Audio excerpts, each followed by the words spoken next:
Hold on. I do believe we are almost there. I do believe we are live. Welcome, everybody, to another episode of the Break the Rules live stream. I am your host, Lev Polyakov, with the Sonic the Hedgehog behind me over here. Esoteric Secrets of Sonic the Hedgehog. Highly recommend you guys check that out later. And, of course, we are here with the great and powerful Giovanni Pennacchietti, the AKA, I always call you the Sultan of Swing. I don't know why. I just imagine you. I just imagine you wearing. That's yes, why. well, a fez or a turban, and then you just like be swinging your hips around.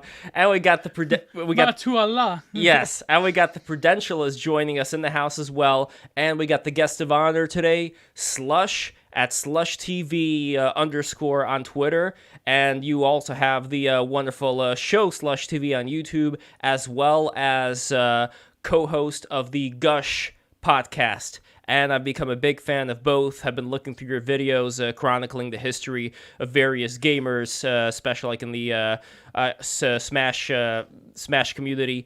And I've been very fascinated by this whole world. I want to know a lot more about it. And as far as gaming in general, I have been gaming from my teens, but then I kind of stopped. So I'm not really up to par on what exactly is going on today within that world. But either way, it is a great pleasure to have you here today. And let's just get started by having a little bit of a backstory. How did Slush originate? Are you fascinated also by like goop, by like squishy things, you know, like because that's what I get when I hear the name Slush. Apparently, and a lot Gush. of gamers, a lot of Minecrafters are Bitcoin scammers now, or shitcoin scammers. That's definitely a thing these days. But Slush has nothing to do with goop or anything like that for me. The name Slush originated back in like 2014 when I started playing. I started entering melee tournaments, competitive Smash tournaments, and I wanted a name that was like a subtle reference to Banjo-Kazooie because that was like the game I loved when I was growing up. And originally I was going to call myself Sir Slush because that's the name of an enemy in one of the levels. It's like a snowman that throws snowballs. And my brother was like, drop the Sir, it sounds terrible, just make it Slush. And so I just did that, and I've just been known as Slush ever since. So when I started YouTube a few years later, I just kept Slush. Well, your brother is absolutely right, because if you notice, even the rich people today, they try to dress like bums so they wouldn't be, holy moly, we got 99.99 US dollars. Wow. I'll send another if someone matches me. Woo! That is what I'm talking about. That is the BTR commitment that we are doing, and we are making magic. Right off the bat. Yes, but you know what I think inspired this? So Peter Thiel sent this person to donate. Yes, exactly. That's what it is. This is one of Peter Thiel's. Hey, Prudentialist, do you get the Peter Thiel? Oh, yours drops on Sunday. I forgot. Yeah, only Sundays. Yes, this is the. But thank you God bless you, my friend. Thank you so much. This is amazing. This truly is. And by the way, it happened at around the time that in the chat I wrote in that on Tuesday we are going to have Count Dankula coming in, so that should be a very interesting episode. And and also today we're going to have Kristan H Harris coming in to talk about the Kenosha trial with Kyle Rittenhouse and all that. He is one of the witnesses who was on the stand, and he is also an amazing freelance journalist. He has a company called The Rundown Live, so he basically just like goes around and videotapes everything that goes on as far as any incidents. So it should be very interesting to talk with him about this. And anyway. So regarding the Smash community, regarding video game playing in general, what I am fascinated by is what exactly does it take to do this as far as health, as far as just your emotional well-being, your psychological well-being? Because I imagine like sitting down for a long time mashing buttons, like that's got to be very, very stressful on you. So when you started doing this, what was that whole experience like getting into it? I definitely did not do what a healthy person should do when they're getting into esports. I kind of just played constantly nonstop till like 5 a.m. every night with my friends, like a complete degenerate. But as I was, I kind of got into the scene of Smash as it was starting to become esports. It wasn't like quite there yet. And so I saw as like more doctors started to sort of show up and teach people about like all the kinds of stretches they could do, and then people started to get a lot more concerned with their posture and how when they're playing, stuff like that.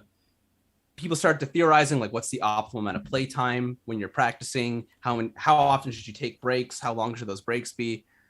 So it's not too different than I mean, it is obviously it's quite different than actual sports in the sense that you're not like being that physically active, but you kind of want to approach it with the same mindset, I think, where you're never trying to like you're keeping an eye out for like repetitive stress injuries and there's always that window of like this is when I can actually like improve. Anything after that is just like it's like overstudying, so to speak, or whatever.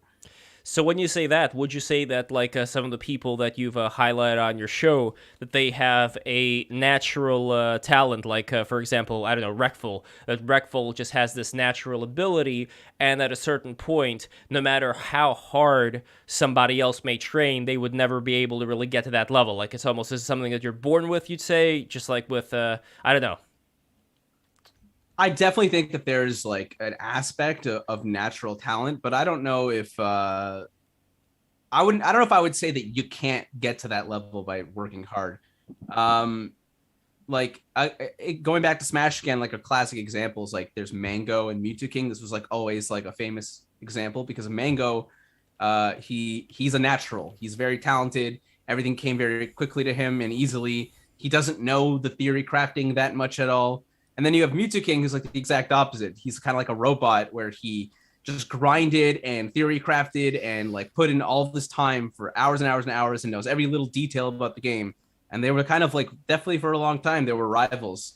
And so it was kind of a proof that, I mean, there's more to the story, but in essence, it's kind of proof that like talent and hard work can match each other. I think, I don't know. But I do think people like Rekful definitely are like naturally talented. You see a lot of that. We have a couple of comments, by the way, and don't let the 99 discourage you from sending less than that, by the way. So need those super chats out there. But we have a comment over here from Ramonas who says he played Sheik, which you did. His grab finger must have been ripped. So explain, what exactly does this mean?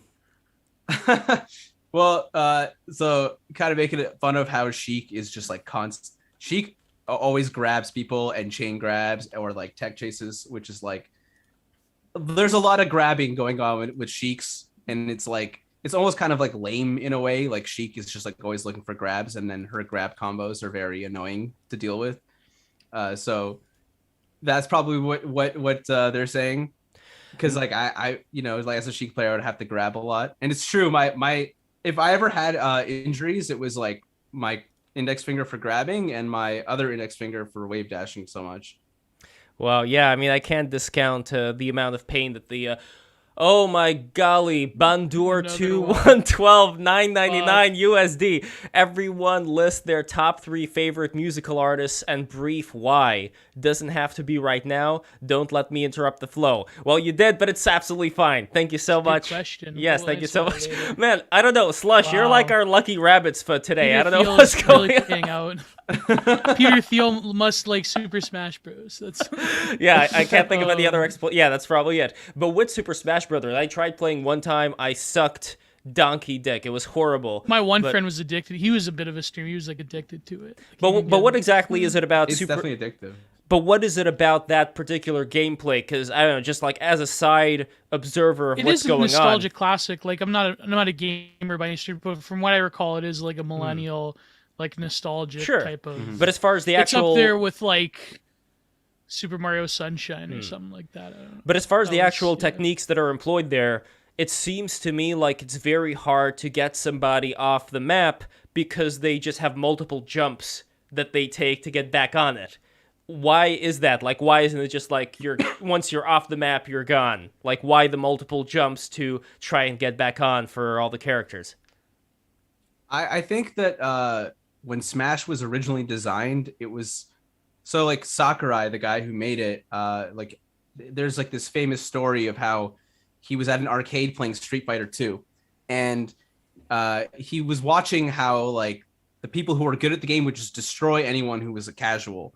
And he kind of thought to himself, like, what if there was a fighting game that like everyone was on the same playing field, that like anyone could just pick it up and like be able to contest with someone who's been playing for a long time. And that's kind of how he came up with this formula of like Smash, which is this sort of like arena combat. I don't even know what you would call it because it's not like a traditional fighting game. So I think that like all the design decisions, like all the extra jumps and the recoveries and stuff like that, and just the way it's about knocking someone off screen and the percents, it's all designed around like being very intuitive and easy to pick up, I think. That's my understanding, at least. And also Ramona says competitive Smash has no ceiling gap. So that may explain like the multiple jumps. Maybe like it allows like a larger area to work on there. But we have a question from this. I think that they meant when they said that like there is no ceiling to how skilled you can get. Oh, okay, I see. Yeah. All right, that's interesting. Well, we'll get into that a little bit too. But we have a comment from Iron Dragon, not a super chat, but I know that Iron Dragon, you sent this comment earlier. I remember, I saw it, so I'm gonna say this one here. Why Skyrim and Minecraft are the defining games of the 2010s, and what it means for this generation. Go for it, Slush. And also, Prudentialist, feel free to input as well, because I know that you are also a gamer. So, yeah. Well, okay. First of all, I've never played Skyrim. So don't know if I'm the best to answer that part of the question. And I've only played Minecraft for the first time this year. So I'm probably not like equipped to answer this properly. But if I had to say anything about Minecraft, I think it's because, I mean, that game is really just like the video game equivalent of like a sandbox, really, like more than anything else, right? Like you can make anything, you can do all sorts of sophisticated stuff. You can adventure with your friends. Like it's so versatile and like creative. So and all the mods that you can play and all this stuff. I think it's, I don't know, just like the game that keeps on giving. And I think the same probably applies to Skyrim in terms of the mods. Have you, by the way, seen the uncensored library build on Minecraft? And by the way, before I show that, CS Not Lewis, another $99.99 US dollars. Wow. Mwah! Mwah! Okay, here we go. Anyway, Love's gonna have to pay me for that once. So here we go. Here is the Minecraft. Look at this beautiful. Look at this beautiful thing. Wait, Minecraft has a set like map. I thought it was an infinite like repeating. It is, like, but thing. no, it is infinitely repeating. Someone but there are made like, this. there are certain servers where you could just shit. make whatever you want. And this uncensored library, I think the reason why it's called uncensored. Let me see. This They lifted that from Minecraft. Borges, the Infinite Library. Here we go. So it says over here on The Verge, and I know that The Verge is a little bit sus, but either way, it says this Minecraft library is making censored journalism accessible all over the world. So, okay, what does it say over here? Vehicle for Reporters Without Borders, Uncensored Library, a virtual hub housing a collection of otherwise inaccessible journalism all over the world with specific sections devoted to Russia, my favorite, Egypt, Mexico, Saudi Arabia, and Vietnam. So, yeah, it's interesting like how it's a combination of freedom and art. And I do notice something specifically with Nintendo, and I know you have a pet peeve when it comes to how Nintendo treated the Smash community. We'll get into that as well.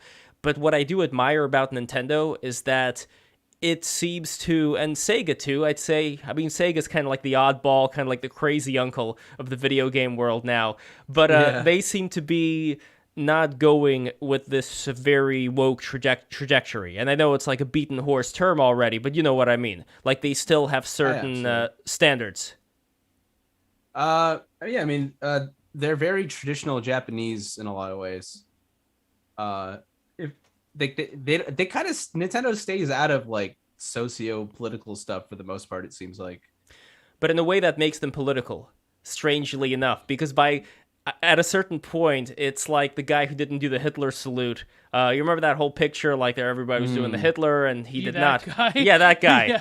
Yeah, no, because it's almost like if you today don't say something, like if you remain completely neutral, you're already taking a political stance by not saying something. You know what I mean? Like I think that's the point that we've gotten to now already. Only from the perspective of like people who are way too into politics. You know, I think like the average person is apolitical and completely uninvolved and somewhere in the middle of the spectrum.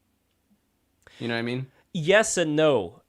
I think you would have been right maybe before 2014 onwards. I think what's been going on is people have been kind of forced, at least in the city. I'm not saying this is all over the place, but I'm from New York. And at least here it does feel like people are kind of forced to display certain loyalties. Even like, let's say you're a store, for instance. Stores would start displaying, certain hashtags, certain signs.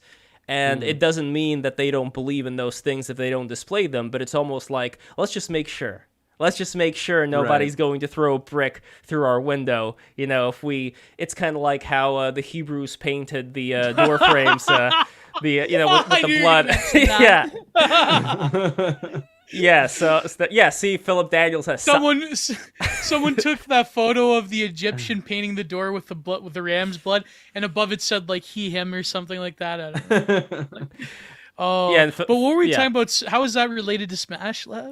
I'll tell you how it's. Well, I think there may be a relation to Smash. It may not be, like, I may be totally off the mark here as far as the certain problems that you see within the Smash community. It could be completely unrelated to any of the things that I said right now, but I am curious, like, what are some of the things that kind of drove you out of being in the Smash community? It's related. There we go. See, I knew it. I knew the term woke. That's the Smash community in a nutshell. It's like your typical so the way I see the Smash community is actually, in a funny way, I view it a lot like America, where you have like this sort of like 50-50 split. Should I keep going? Okay. You have this like 50-50 split, or maybe it's not exactly 50-50, but there's definitely a split where there's like the vocal Smash community, and this is like not even necessarily represented by top players, but there's quite a few of them in there, and it's very woke, very leftist, intersectional, feminist type of jargon and gobbledygook or whatever. And then you have gobbledygook. That sounds racist. Is it? I don't know. I just kind of took it from Norm Macdonald. The second part of it. I got that from Hank Hill, where he's like, I do real work, man's work, not sitting around all day writing gobbledygook. Like, I sell propane. I love King of the Hill. Oh, that was when they tried to they predicted all of this with that episode, because they tried to take away Bobby for like claiming he was abused or whatever. Yeah. Then you have like a little pencil neck guy that looks like Logo. Like, oh, never mind. Yeah. And I think they also predicted the what's going on in the military with that military school episode, if you remember that one. Oh yeah. Oh yeah. It's like mush. Oh fuck. Oh. Yeah. So, but anyway, yes. Yeah. So like, there's definitely this like super, somewhat radically woke side of the community. They're all about inclusivity, and they're incredibly cringe, in my opinion. A lot of stuff in there that really turned me off, turns a lot of people off. Though most people in the Smash community who are turned off by it are afraid to be vocal about it. If anything, like Technicals, the YouTuber, has sort of like created a voice that people are like. I know a lot of people who like love Technicals wouldn't tell anyone else in the Smash community that they love Technicals. Wait, what's Technicals? They don't want no trouble. What's Technicals? Oh, hold on, I don't hear you for some reason. What is hello? I'm having audio issues. Hold on. That's okay. Everybody subscribe. He's like a YouTuber. It's like Turkey Tom. He like documents. Well, could you call him a drama YouTube reaction YouTuber? Or I don't know. I wouldn't quite call him a drama YouTuber, but he does deal with Smash drama. Mostly because he's like the only person who is willing to be the voice of reason, and like he's also like he's kind of like iDubbbz. He's like he's kind of like he's funny, and he has like a sort of asshole-ish like way of saying things that'll definitely piss people off who are against what he's saying, which I love. And and he says a lot of stuff that like is 100% needs to be said, and that like there's a lot of censorship within the Smash community. People don't want to speak their mind if they're not with the status quo. Is it a similar thing to say, because you were mentioning before Banjo-Kazooie, and I think both of us know who's a big fan of that game as well, JonTron. And if you recall, and if you recall, like, what ended up happening with JonTron, he had that whole debate with Destiny, and then it seems like there was a fragment of former JonTron fans or people who were watching him who turned against him, but he still, kept making videos, and he still has a really, really large fan base, especially for somebody who uploads so rarely. He has an incredibly loyal following.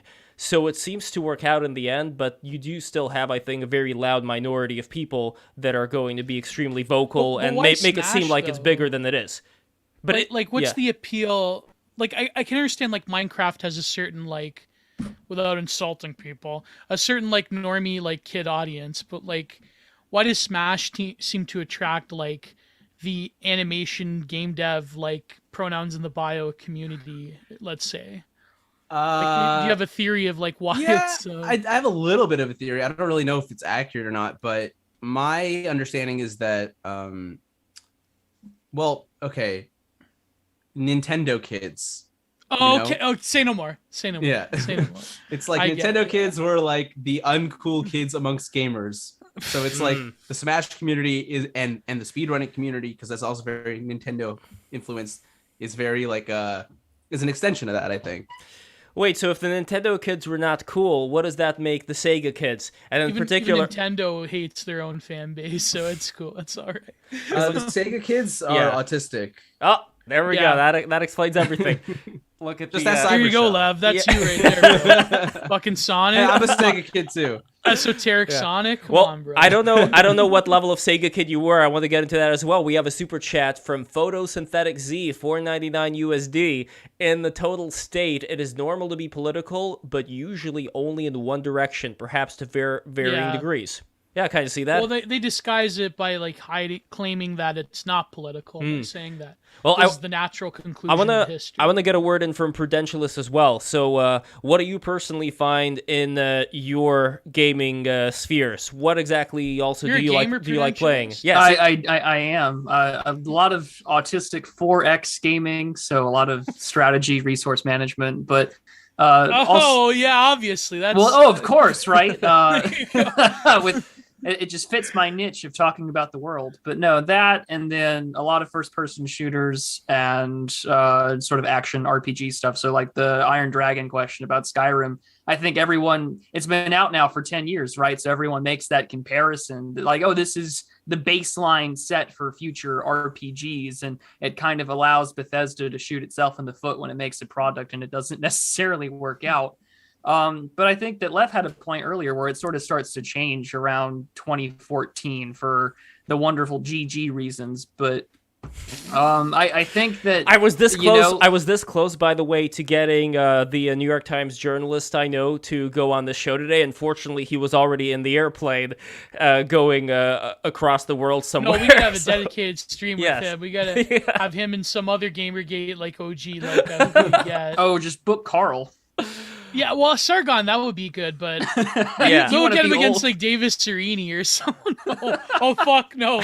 God, no. Yeah. Oh. Okay. But actually, I do want... The Sigma Supreme Gentleman. I do want to talk a little bit about Sega, though, because you did a great video, Slush, talking about the Sonic fan games. And you've played... how many of them have you looked at so far? Of the fan games? Yeah. I mostly just watched people play them because I was too lazy to actually play them myself. I went through like a 6-month phase where like every day I was just like binging videos of people playing Sonic fan games, and I just couldn't stop for some reason.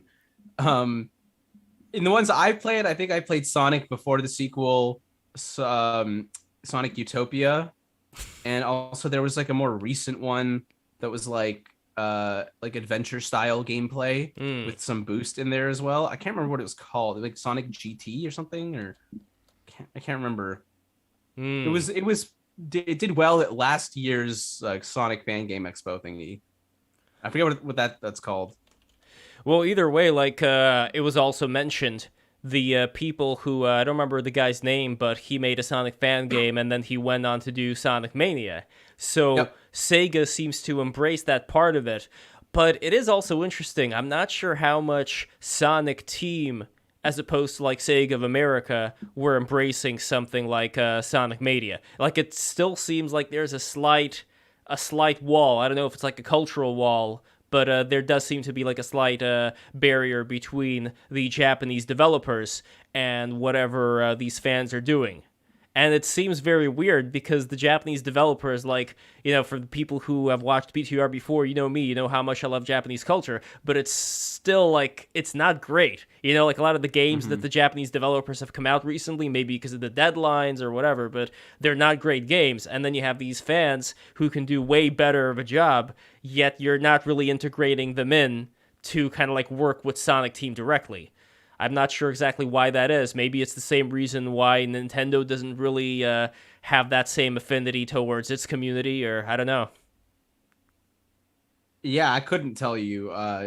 It does seem like it could be the similar reason. Like there's something about like the Japanese mindset where they're more insular and don't want to like work with outside forces as much. Maybe.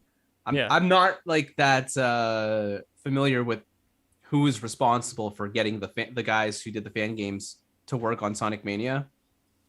Whoever is responsible, though, I love that person because Sonic Mania is so good. But is it just like having your favorite video game characters basically go at it in like a... Go at it? Do they call them side-scroller fighters or like Taken or Yeah. Well, when we have Sonic and go at it in the same breath, Gio. No, but Smash Bros, it's like that, like, I wonder if that's like the novelty of it, like what happens when you put like Waluigi against Donkey Kong or whoever, right? Like, it's, Oh, I mean, people clearly love like characters of different universes fighting each other. I mean, we have like Nickelodeon All-Star Brawl now, and I saw there's like a Warner Brothers one, like Joker fighting Finn for Adventure Time or something, or like Bugs Bunny can just like dig a hole and just like Anyway, it seems to me that that was a good one. It seems to me though that with the Metaverse, his finishing would be the J Driller. It seems like with the Metaverse, I don't remember who was making this this point in a stream way long ago on BTR, ancient BTR history, that the Metaverse, like with Meta right now, with Facebook changing the name to Meta, it's going to be a world where so many of these different properties are going to be interacting with each other, where right now we have like separates, like you said, we have Nintendo and then we have, this and that. But what if, could they just like all combine just like into this one weird Katamari like thing, you know what I mean? Like the dimensional merge lab? Yeah, the dimensional merge, exactly. Chris Chan, I think, predicted it, right on the money.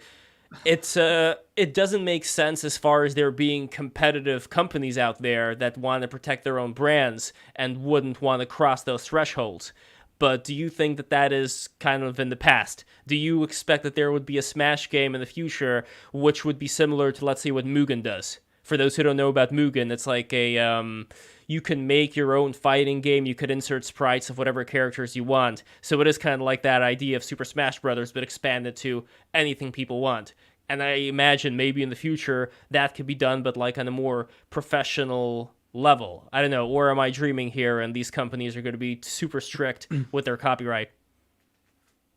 I don't see Nintendo making a game like that. That sounds way too like good for Nintendo to do. Nintendo would never like do something that like modern. The way I see it is like I could see a bunch of companies like teaming up for that, but I feel like certain companies like Nintendo would just withhold from it. They would be like, no, we make the better game. We're gonna not give you our IP. Well, what if Nintendo's whole like a competitive advantage thing is like we're providing something that no one else can provide, That's true. I mean, I don't again want to just be very close-minded here, but with the history of Japan in general, it seems like there is some kind of an as above so below thing going on, where Japan was closed off for an incredibly long amount of time, and there was this relative peacetime, and then the Americans came in, and all hell broke loose, and there was this big tension with the world view that the Japanese people had, and especially the Japanese government. I mean, we saw what happened in World War II, for example. It was very different of a mentality than the West, so much so that the people who were fighting the Japanese in the Pacific, they had to react to it very differently, where they had to kind of like shoot on sight, take no prisoners, because they knew that there was not that same concept of surrender for the Japanese. So it is a very interesting thing to think about. Like, then you look at video games and you look at what exactly even something, not even video games, but something like anime creates in the world, because we have 4chan. 4chan is because of anime. I mean, that's pretty much the only reason why 4chan exists. You know, that and like 2channel. So we have this force that comes out of an environment that was very secluded for a long time that's created all of this impact that's around us. Like, what do you personally attribute, not even that much to Japanese video games, but just to Japanese culture, like anime, video games, like all that stuff? What do you personally, and I want to ask the rest of the panel as well after you, but what do you personally attribute all of that stuff to creating in the world today? Femboys. I'm going to go with femboys. There you go. There we go. But it is so ironic, though. You say femboys, while at the same time, people attribute the based and red-pilled people, you know, to liking anime and a lot of that Japanese stuff. Again, look at 4chan. Well, so it's a very strange... So, like, obviously, like, the trans community is, like, not conservative usually. They're very left-leaning. But I mean, I don't know if this is a general trend or not. I'm friends with Dimitri Monroe. He's a femboy, and he's definitely red-pilled and based. I don't know, like he's not. We were gonna get him on the show once, but then something happened. Yeah, what happened, Lev? I believe his account was shut down then, and I couldn't reach the guy afterwards. Yeah. Yeah, it kind of has like those some. Yeah, but do you know who he did end up getting on? Wait, hold on, Gia. Do you know who we did end up getting on? I don't know if Slush, if you were a Sega Saturn owner, but that was what I played. Wasn't. Yes, I was. So I played Sonic. Very rare. I know. See, I have like the rarest of the rare Jam. people. Yeah, because if you're talking about like you're saying that the betas were Nintendo people. I guess PlayStation would be the alphas. And right. And you were the gamma. I was wait, no, I was you were the sigma. There we go. There we go. I was the Segma. Segma, exactly. Smegma. Okay, so okay. Anyway, back on track here. We're going in the weeds. Back on track. So when it comes to the Sega game Sonic R, we had the singer of Sonic R on the show, which was amazing, by the way. Yeah. That's crazy.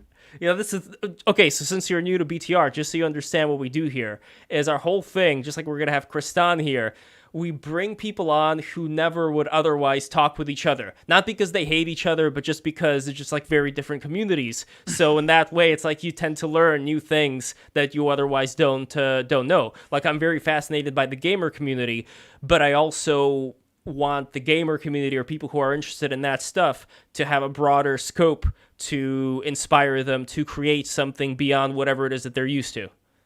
Mm-hmm.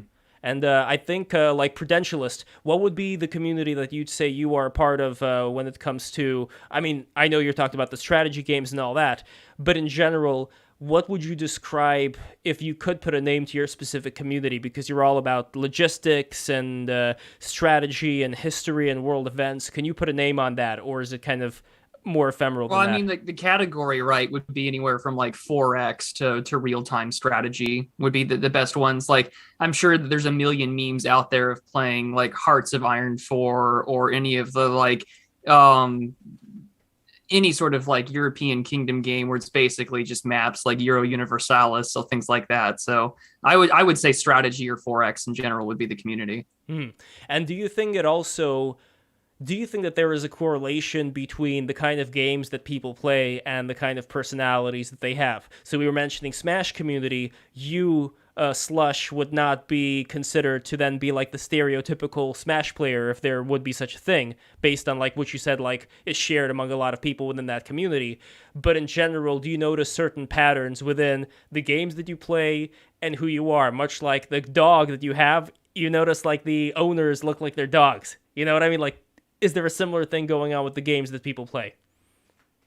I think there might be, yeah, to some degree. Like, you know, someone who's an out-of-the-box thinker might really like puzzle games or something like that. When it comes to Smash, like, yeah, there's that stereotypical kind of Smash player, but then there was like this whole other half of the community that was nothing like that stereotype. And I felt like in Smash, it would actually come more down to like their play style. You could tell a person's personality traits from the way they played their character. Were they very defensive and campy? Were they very aggressive? Stuff like that. So when you chose Sheik, does that say something about your taste in women? I'll tell you right now that I started playing Sheik because before I got into competitive Smash, my older brother would always beat me all the time. I couldn't beat him, and he played Samus.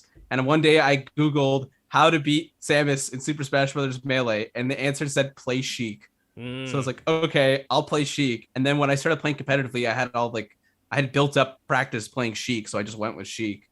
Interesting. And what is your favorite character, as Lisa Bode asks? Would it be Sheik, or do you have another favorite character? I actually think Falco the most. I'm not as good with Falco as I am with Sheik, but I think he's like the most fun to play, and he's got the coolest combos, and you can just do the coolest shit with Falco, honestly. And also named after the band that brought us the great Rock Me Amadeus song. So yeah, nothing better than that, other than the Simpsons version with Planet of the Apes. Dr. Seuss. Exactly. That one was the very best. But as far as let's say video game Well, you mentioned anime before. Oh, go ahead, Lev. Sorry. Well, no. I think that we're around the same period here of questioning. So regarding anime, is there a favorite anime character that you have? Do you have... Well, let me ask you this. Would you consider yourself to be a NEET in any particular grade? I'm not talking about like full-on hikikomori, but is there like a anime nerd quality that you also have, or is that not the case?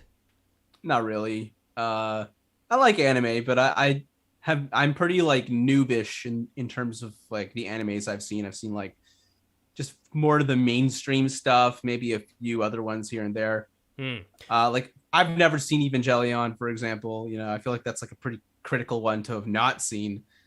I don't know. You and Gio are in the same boat. Gio is also a newcomer to anime. What have you seen so far, Gio? I just saw. It's funny you mentioned me and my best friend.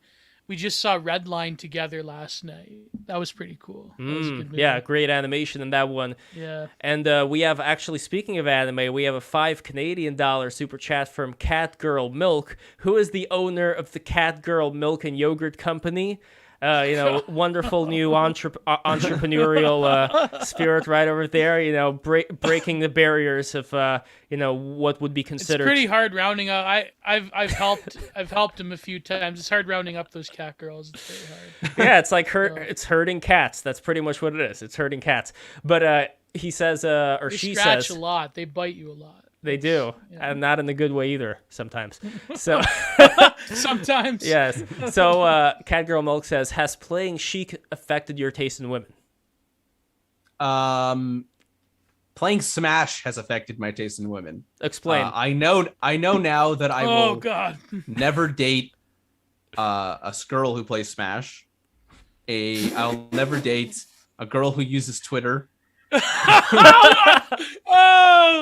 And if they're involved in any way with esports or Twitch, or like they know too much about YouTube, that's good policy. Yeah, anyone who's going to like air dirty laundry about our relationship online, or like try and twit longer me for like something that's totally like not relevant to anyone but ourselves, you know what I mean? I'm not going to do anything that is, I would never do anything bad, but I'm saying that like I've seen it, like, I've seen someone twit longer their boyfriend for they said he was stalking girls, and when they elaborated, it was following women on Instagram, and it was like I don't know, like I don't need any of that shit. It happens a lot with Twitch power couples, but even happens in like the most niche, right? Like weird distant circles on Twitter. Mm-hmm. Like I could just say the names, right? I could just say like Margot and Radek, and people know who I'm talking about. It's like, oh. Wait, hold on. I don't follow. You got to explain this for the people not in the know. I'm not explaining it, Lev. I'm not. Don't worry about it. Don't worry about it. There was a couple I remember where the guy ended up getting blood all over the place. For those who don't, Lev, you really want to know? I really want to know. Okay, this this guy Radek, he had this account. It was called like Right Wing Takes, and he met this like girl through Twitter who happened to be underage at the time, and he like drove like 3 different states or something just to like. Anyway, I'm not getting into it. Don't worry about it. It had so apparently in like, of course, these people have a lot more views and money and resources, but apparently it happens quite a lot in like Twitch video game circles. Yeah, that's what my friend Noah Hugbox has told me. There's a lot of skeletons in the closet there. But, well, I recall the old chestnut of the whole thing with Game Grumps. You know, back to JonTron here for a minute. Did he get Me Too? No, no, Dan, right? No, and that from what I understand is false as well. But no, not that. It's the Yoko Ono thing with what's her name, who ended up marrying Aaron, and the legend goes is that she did not like John, and that's why he got kicked out of Game Grumps. And really? Yeah, I didn't know that. Yeah, I don't know. I mean, look, I don't want to spread rumors. It's probably a sin to spread rumors. You know, do not bear false witness and all that. So I wouldn't talk about it more than that. I thought this is kind of just like internet history that people already kind of know that that's what ended up happening. I don't know. Again, allegedly. Don't sue me. Anyway. Oh, God. Yes. Oh, God, someone mentioned Monkey Jones. Oh, my God. Wait, who is Monkey Jones? I love Monkey Jones. He was a great guy. Well, he got involved with like drama with, GFs online, and I don't know. Yeah. Right. Not good. I think the best strategy is just to meet a girl at church, right? I mean, we can't forget church. The grocery store. Farmer's market. What's wrong with the farmer's market? Hey, she likes food. There's nothing wrong with that. Yeah, I mean, yeah. No, especially farm fresh food. That means that she values her health. You know, like you can check off a lot of boxes just by that. Especially, you guys are destroying my dreams of some shut-in autistic Twitter e-girl sliding into my DMs after a certain point. Yeah, I'm surprised that doesn't happen already. No, I know. Well, everyone's married. Like everyone's taken or married on Twitter, at least in our circles. That's Cyber Ninja. Yeah, don't remind me, Geo. Cyber Ninja Zero says there's also the pro Jared thing. Wasn't he vindicated though? I think. Yeah, that was bullshit. Apparently. Yeah, I didn't follow that too much. I remember it happening, but I wasn't really in on what the final verdict was or whatever. Yeah. There's only like a few people that managed to like truly like do it right. Like for example, like Count Dankula, he has his wife has a YouTube channel, but like they have a kid together, they're married, they're stable. That's like the optimal thing, but that's like few and fucking far between. Also Styx, because Styx is PewDiePie. wife. Oh yeah, Styx married his reply girl. Oh, yeah, I can't call her that. That's no, but she was a prolific Styx fan that he managed to. Yeah, you have moved to the Netherlands and everything. Yeah, well, but anyways, this is drama. They gotta stick together. I mean, look, Gio, let's be fucking honest here. Let's the puns. Bro. Let's be honest. Everybody loves drama, and everybody I think got a real got a real kick out of the last stream that we had. So actually, you could tell. Yeah, that's. Well, you could tell Slush and Prudentialist. I don't know if you watched that stream or not. Did you? I did. Yeah, that was a lot of fun to watch. So okay, that was better than Styx debating Nihao Nick. Who wants to? Okay, which one of you guys wants to take turn telling Slush what this was? And I'm curious what Slush would also think about this. Geo, go ahead. It's all yours. No, you go. Oh, no, okay. Go. So we brought this woman. She was frequently on the show. Her name is Jessica Delos, and she's a DC staffer. She works for. She worked for who is now the transportation secretary, Pete Buttigieg, Booty Man. Closer to the mic, Gio. Oh, sorry. So my mic is usually booming. There you go. So she worked for Booty Man and Buttigieg. And so I don't know, Lev thought this was a good idea. Brought her on a debate about the state of Washington and the Democrat Party and whatever. We were Styx Hexenhammer. And I don't know, it didn't go very well. It went amazing for the audience, but for us, it was kind of Styx like. I don't want to but this, I think let's call it a Styx victory for that one. That was, especially near the end, it kind of fell apart into, no, but emotional. But look at it this way. The other times that Jessica was on, everything was all good. And we had a very interesting look through of the stream that I was watching today by the great average centrist, BTR regular average centrist. And when I listened to that conversation again, which was basically about, like, it was supposed to be about the Democratic Party, but then it went a little bit to Trump and then went on to the issue of censorship. Then I looked through what I was saying and I was very fucking gentle. Like, I was way more gentle than the impression that I got from what... I was trying to give her... Yeah, you especially. Like, you were... Yeah, but she accused you of being, like, going against her. I don't know. And you know what? I think that was not a right accusation to make upon looking through the stream again. Well, but anyways, let's move on. No, not yet, because this is why I want to tie this. Video. We got to talk about I want to tie this together. Rotting the minds of people. Well, hold on. I'm tying this. I'm tying this together. I am weaving a web here, Geo, like a spider. So here's what I'm getting at, Slush.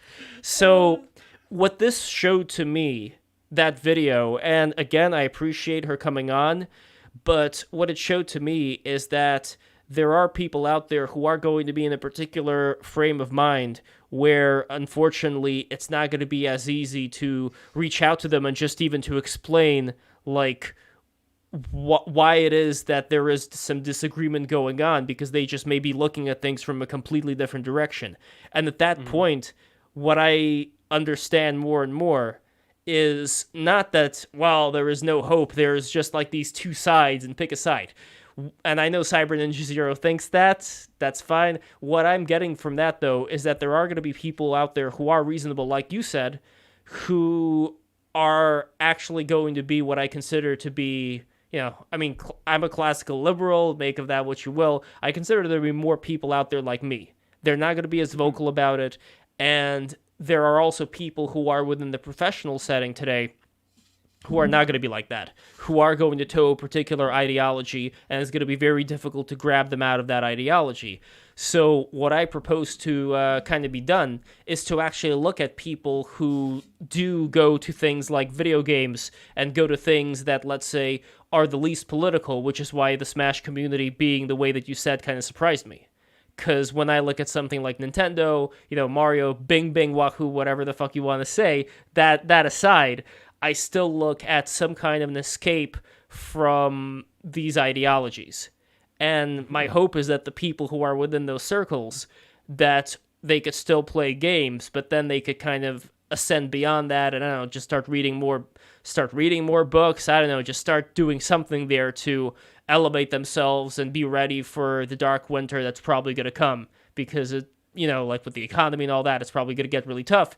But from there, maybe there could be a new renaissance. Maybe something could be built from there, and I'm sure that those people are out there. I don't know. I said a mouthful. Curious if you have any thoughts on that matter. I mean, games definitely are and can be an escape from all of that. I think that, like, it's not that, like, Smash as a game fails to be that. It's that it became esports, and then it stopped being like that. Then it started being political. Before Smash was esports, when it was a grassroots community, it was not the way it is now. Like, it was much more...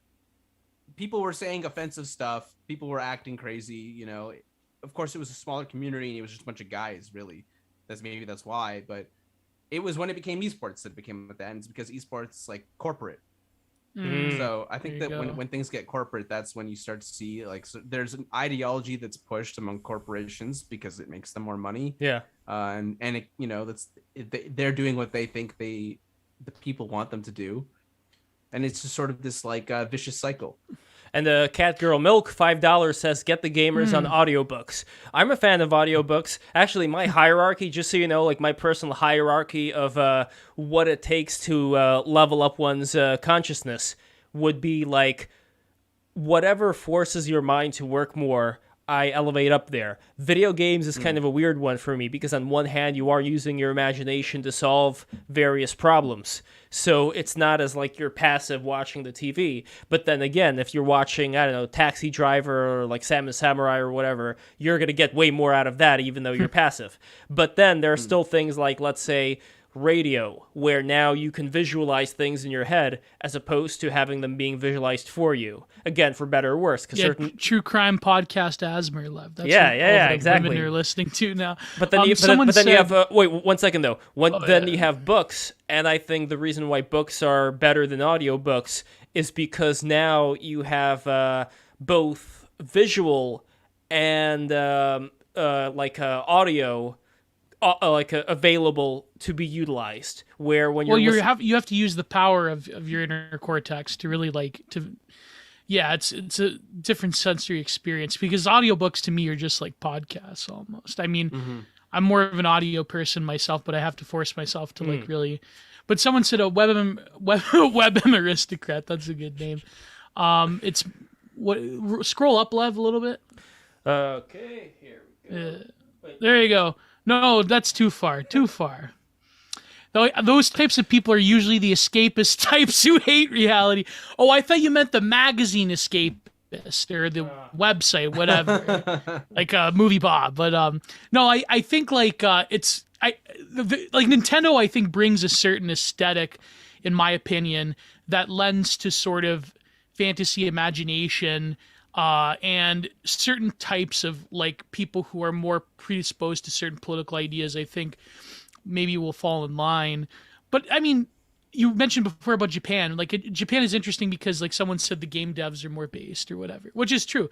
But they have a unique like approach that I think like the reason, for example, the reason people are so enamored by anime across the political spectrum, especially the fringes, is because the anime really escapes like a lot of like Western political categories, right? Like it's not like they have enough like quote unquote representation of like quote unquote alternative lifestyles, but they also have a lot of reverence for a very like aesthetic based cargo cult version of European history. Like JoJo, for instance, like they're unashamed to like depict Victorian England in like a more positive light, because to them it's really just the like fascination of like particularly Sino-French culture, but also like England and all other places. Well, also the guy who created JoJo, he said that his stylistic inspiration for how he draws came from Michelangelo. So that's digging way deep.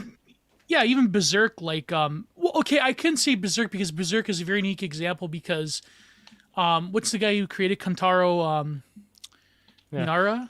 Yeah, he like took from a lot of European art, like Albert Dürer engravings and Escher drawings and things like that. But and by the way, we have a comment. Yeah, but I don't know. Video games is just different. Like, I mean, then there's also just the reality of shameless grifting as well, like which is Twitch is all about. But, Well, it's what BTR is about too. Don't get me wrong. Which is why you have to subscribe right now and patreon.com/breaktherules. Become a patron. You get a lot of good stuff, including for all the Styx fans who are watching this, a wooden magnet, $20 and up. So $50 are gonna get like a big colored one. But also there was a comment over here, not a super chat, but I want to read this one out. Japan is a free country because of Otoyo Yamaguchi. Now, before I look up who that is, here's who I think that is, okay? And I swear I have not looked this up. I think it's the guy who assassinated that communist guy. Yeah, that is the guy that assassinated the communist. Yeah. So I guess the idea here is people are very frustrated by what they're seeing. I do not support violence at all. But when it comes to just this need to, like, how do we fix all this problem in our lives, what I wish is for everybody to become stronger. And I think mental strength is also a big part of it. I think creativity is a big part of it. I am thankful for video games, especially like the Sega. I mean, like I said before, with the Sega Saturn, it's a very specific niche category.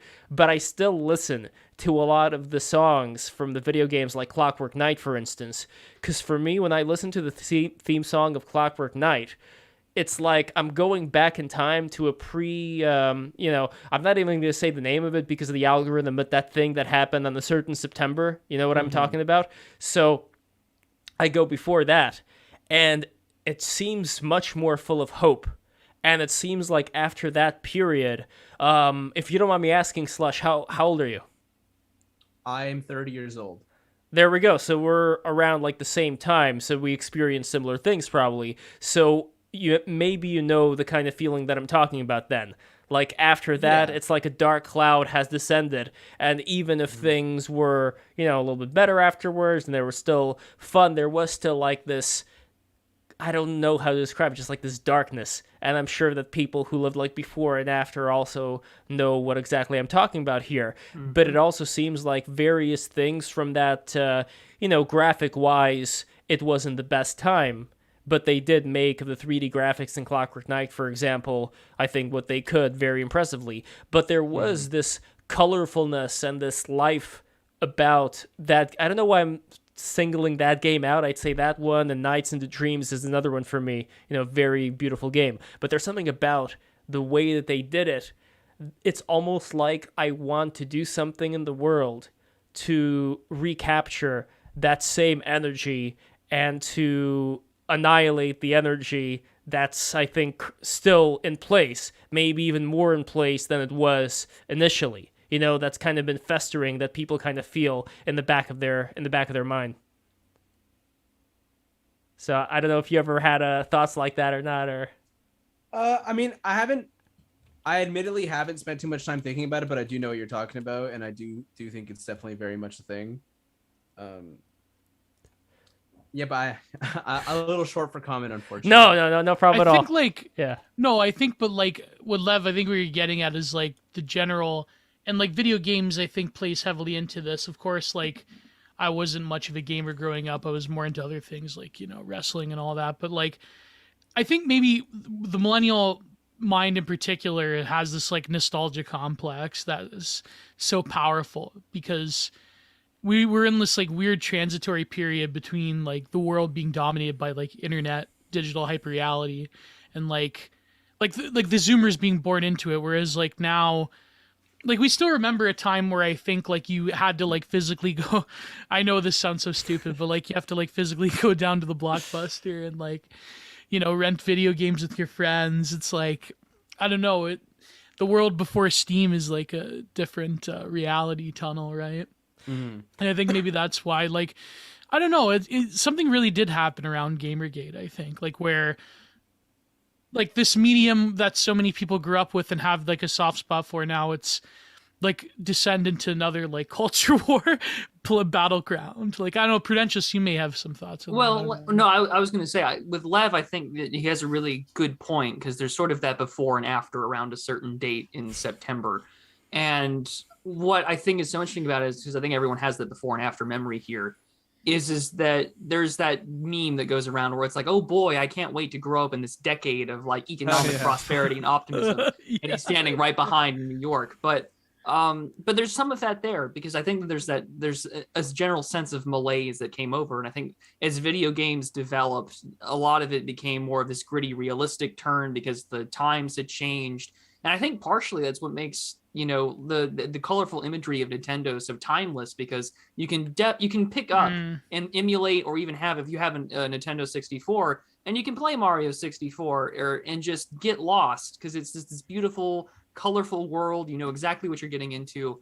And I think that the only really modern incarnation of that outside of what Nintendo is still doing with like Breath of the Wild and such is like Minecraft because it's an open sandbox, it's bright colors, you can immerse yourself in any sort of seeded world you want to, and that's what makes it interesting. But for a lot of other facets of gaming, like first-person shooters and campaigns especially, I think Gio's right, where around that time frame in 2014, things kind of change because there's an avenue of escapism where it's mainly, young men and it's a way to get away from it all. Like I have very fond memories of like the Xbox 360 and Xbox original like live days of having friends and coming over and having saying gamer words to each other. And oh, absolutely, right. This is where you learn every nasty word in the book and learn it in other languages too. It's cultural enrichment, but that goes away, right? And it becomes that other facet and avenue of the culture war, and that's where you get like a million different things being talked about at once in such ways. But by the way, this people is making videos and essays about it. This is the Xbox, by the way. Here it is. Get it? Xbox. Was it Cream Wizard that said who had abs as a go up, Lev? Go up a little bit. Samus. It was Samus.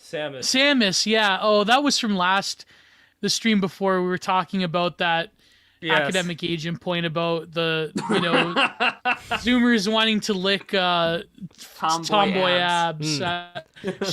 Sham is probably what created that trend in a lot of Zoomers. But let's think about that a little bit thoroughly. Okay, so it's interesting. Like when we have breasts and when we have butts, what do we really have? Oh, Lev, I want to talk about escapism. Hold not this on. Again, please. You don't even know what I'm gonna say. You're gonna make me talk about porn stars. No, again. I'm not. You don't even know what I'm gonna say.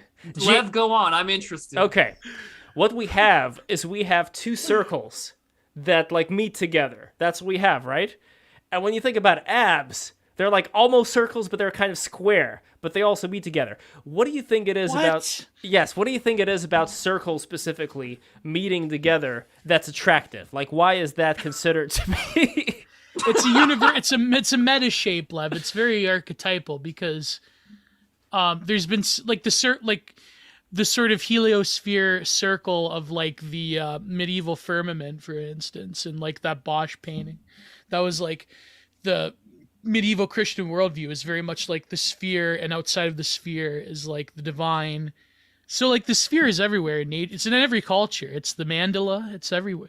I know I'm totally acting but like two spheres imply autistic Jordan Peterson Young right here. But two spheres imply dualism, which to me implies but they come together. That makes a monism. That's. Yes, but there's still two. About you guys that I'm just really into Venn diagrams. Venn diagrams. There you go. There you go. No, I think and also the nipple is kind of like an explosion. You know what I mean? It's kind of like the nipple is as above, so below. Okay, it's the axis mundi, and the nipple has another circle within it. You know, like that's the point. The nipple. It's funny because that was the term navel gazing from Greece. Like you're literally like contemplating the navel, meaning like you're contemplating the infinite that goes nowhere. That's like. Because the nipple is like the nourishing aspect of life, not for men, but like for women. That's like, unless you count Tim and Eric, they're the exception. Yeah, the man milk. But the man milk. Wow. But I also want to share 20-minute divergence to describe a Tim and Eric skit that level. You've seen Tim and Eric, right, Slush? I saw him live. No, what are you doing? Don't reply to him. God. You're here for 20 fucking minutes about a Tim and Eric skit. Well, okay, Lev, go ahead, do it. You're dying to describe this Tim and Eric skit. So they had a Christmas special, which was the last episode of Tim and Eric ever, like for their 5th season. Awesome show, great job, yes. And Eric was feeling really bad. You had to chide him a little bit by saying, "Yeah, great job. You think you know more about Tim and Eric?" No, that's the title. That's the title. Gio, no, the title. In Italian, we call that a botta. Great job. Yeah, the title is the name of the show is Awesome Show. Yeah, that's right. Yeah. See, my two best friends, Ira, they're like huge Tim and Eric fans. Like he even bought the book. I bought the book. What was it called? The Zone Theory. Yeah, Zone Theory. I bought the book as well. I have it somewhere here. Maybe I could show it to you. But yeah, so this was them over here during their Christmas special. This is them just like, normal, except if you look at Eric over here, something seems to be wrong with him. Why are his two nipples protruding? So apparently he started lactating. So what Tim did to be a really good friend to Eric was to take some scissors to, ruin his shirt because, Clockwork Orange style. You remember that scene? When they went to the... I'm singing in the rain. Just singing in the rain. So that was terrible. Yeah. So anyway, then he proceeds to look at his bountiful man breasts, with the protruding nipples, and then he sees that there's a scab. So he picks at the scab, and then milk just starts shooting out, and he says, "There's milk coming out of there." And Eric proudly says, "That's just my man milk." And then the following happens. I'm just going to post the GIF over here. My sorry, Prudentialist. I'm sorry for this. But this is the oh god, that's Seems him and Eric. terrible. This ain't working. that's what ended up happening there. But that's not the end. So later on, because it was Christmas, they had to find gifts for all their friends, and they came up with the idea of bottling the milk that came out of Eric's breast, and also Tim started lactating too. Very good timing there. And so they both took the milk from their man breasts and made like the man milk and the bottles out of it, but they forgot to pasteurize it. And because they forgot to pasteurize it, when they gave it to their friends, all their friends died. And that was how they concluded the Tim and Eric show. So there we go. That's the explanation. You got it out of me. You had to drag it out of me kicking and screaming. So yeah, I love how we were algorithmically careful about a certain day in September, but we can go on about this Tim and Eric skit. That's YouTube. Yes. Yeah. Wait. Why were we talking about Tim? Oh yes, breasts, nipples. Okay, getting back to that. The circles. And yes. diagrams. Yes. So the last thing I wanted to say about the human body, which I found upon meditation, is that the eyes are like. Yes, I meditate a lot. Yeah, I do the Wim Hof method and stuff. Cold showers. You too? I do 25 minutes of concentration. I don't know if you ever read the Mind Illuminated. I do that style of meditation. No, I'm gonna take a look at that. It's kind of like TM a little bit. My meditation is I take a cold shower and then I do the Wim Hof breathing technique while wearing a blindfold. So I start generating all these psychedelic colors and I see like the third eye and stuff. But anyway, when it comes to this thing that I experienced, this realization is that our eyes here are like the nipples. And our third eye is like the heart. See, it matches up. And our nose is like the diaphragm, And our mouth is like the stomach.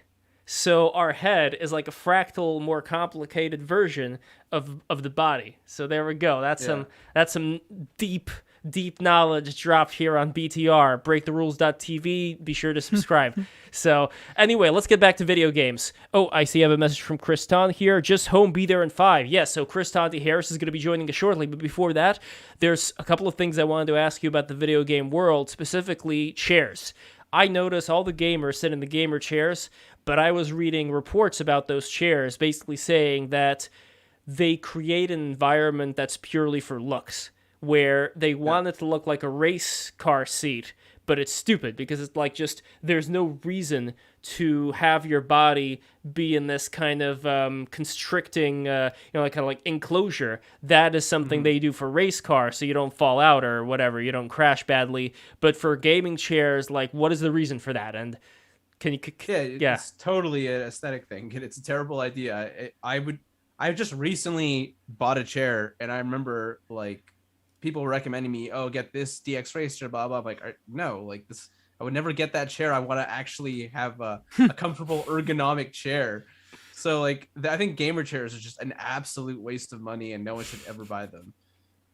Yeah, I completely agree. I actually got a nice chair recently, like a pretty good office chair. I am going to be sitting eventually one of these days because I don't have the standing desk yet. I have a standing desk right now. I don't have like one of those remote standing desks, you know the one? But soon... Yeah, my friend has that. It's pretty cool. Soon I'm going to be getting that. So finally, I'm going to have a chance to sit down. But before Kristan gets here... What's the meme chair? The GeForce? Is it the GeForce chair? What is it called? The racer GTX chair? Racer or something? Yeah. They say they're not that good, though. They're not as comfortable. No. Like the meme chair. I was going to get a meme chair. I'd get the PewDiePie one. Yeah. Can you do this? Oh. So, I want to ask a couple of more questions regarding gaming, but before that, Prudentialist, do you have any gaming things that you want to ask Slush? Well, yeah, actually. Go for it. So you said it started from like a niche community to getting organized, and you kind of saw that all take place. Mm-hmm. What did that look like from someone who was, in that community at the time? What was the transformation from a loosely knit kind of group, mainly guys, to what it is today? So I would say that I joined like just as the esports stuff was starting. Okay. So I could have been like a year or two earlier, and really it would have been like truly seeing it go from grassroots to esports. I was seeing it from like the beginning of esports to like where it is now. And what that looked like to me was, on a local level, it was not that different. the biggest difference is probably that the tournaments got larger, more people would turn up. But like locally, it remained pretty much the same. It was just a bunch of guys going meet up, play. That was one of the nice things about Smash, was that it was, because it wasn't online, you actually had to meet people in person, which I kind of like that. But mostly what I noticed is like it's just started to become, as it got more esports. This is gonna sound bad, but well, there became a lot more dominant female voices in the online space, and that was sort of like where the culture changed. There's that meme where it's like, oh, there's like two people and they're playing a game and they invite a friend, and the culture, and they it was exactly like that, honestly. And I don't want to say it's because of women. I'm not like, that sounds so like incredibly like incel, but like it was just very like a noticeable start, was that like suddenly like dominant female voices, and then accommodation to those voices was like the beginning root change in the culture, from my perspective at least. Well, now we also have a dominating male voice joining us here, Kristan H Harris, one of the greatest journalists I know, somebody who I consider to be, one of the most outgoing people as far as covering a lot of these things. And we're going to be doing a bit of a transition here, where I do want to ask Kristan, kind of like the more casual side, before we get to all the stuff that you've been experiencing recently. I want to ask you about gaming, if that's all right. I don't know if you are also a gamer in your spare time. I noticed that you are muted right now, Kristan, so there we go. So welcome, Kristan. Thank you so much for coming back in here. First of all, how are you feeling? I feel a little spent. How you doing, Lev? How you doing, Gio? I see Gio. Hey. What's Wait, up? I'm just stretching. I will go back on camera soon. So. Well, you got a face for radio, so keep it the way it is. Oh!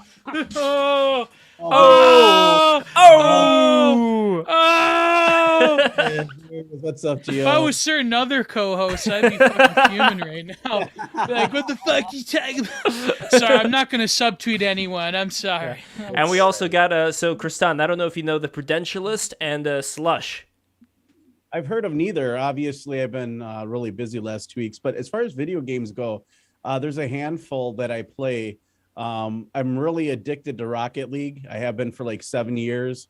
I don't know what it is. I'm just getting into the floaty stuff. It took me 7 years to get that good to do, all the flying around. When you first start, somebody's like, they spend the most of the game in the air, and you're like this isn't even fun. I'm getting my ass kicked, right?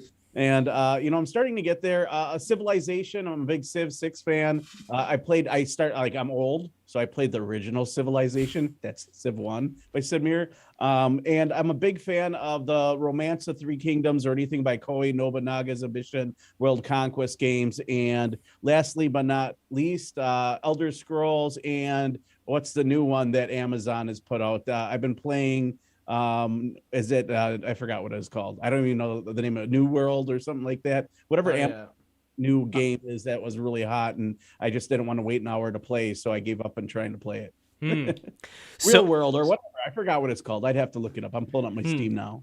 So for those who don't know, by the way, Kristan, you were one of the star witnesses in the currently ongoing trial of Kyle Rittenhouse, and this has been going on for how many days now?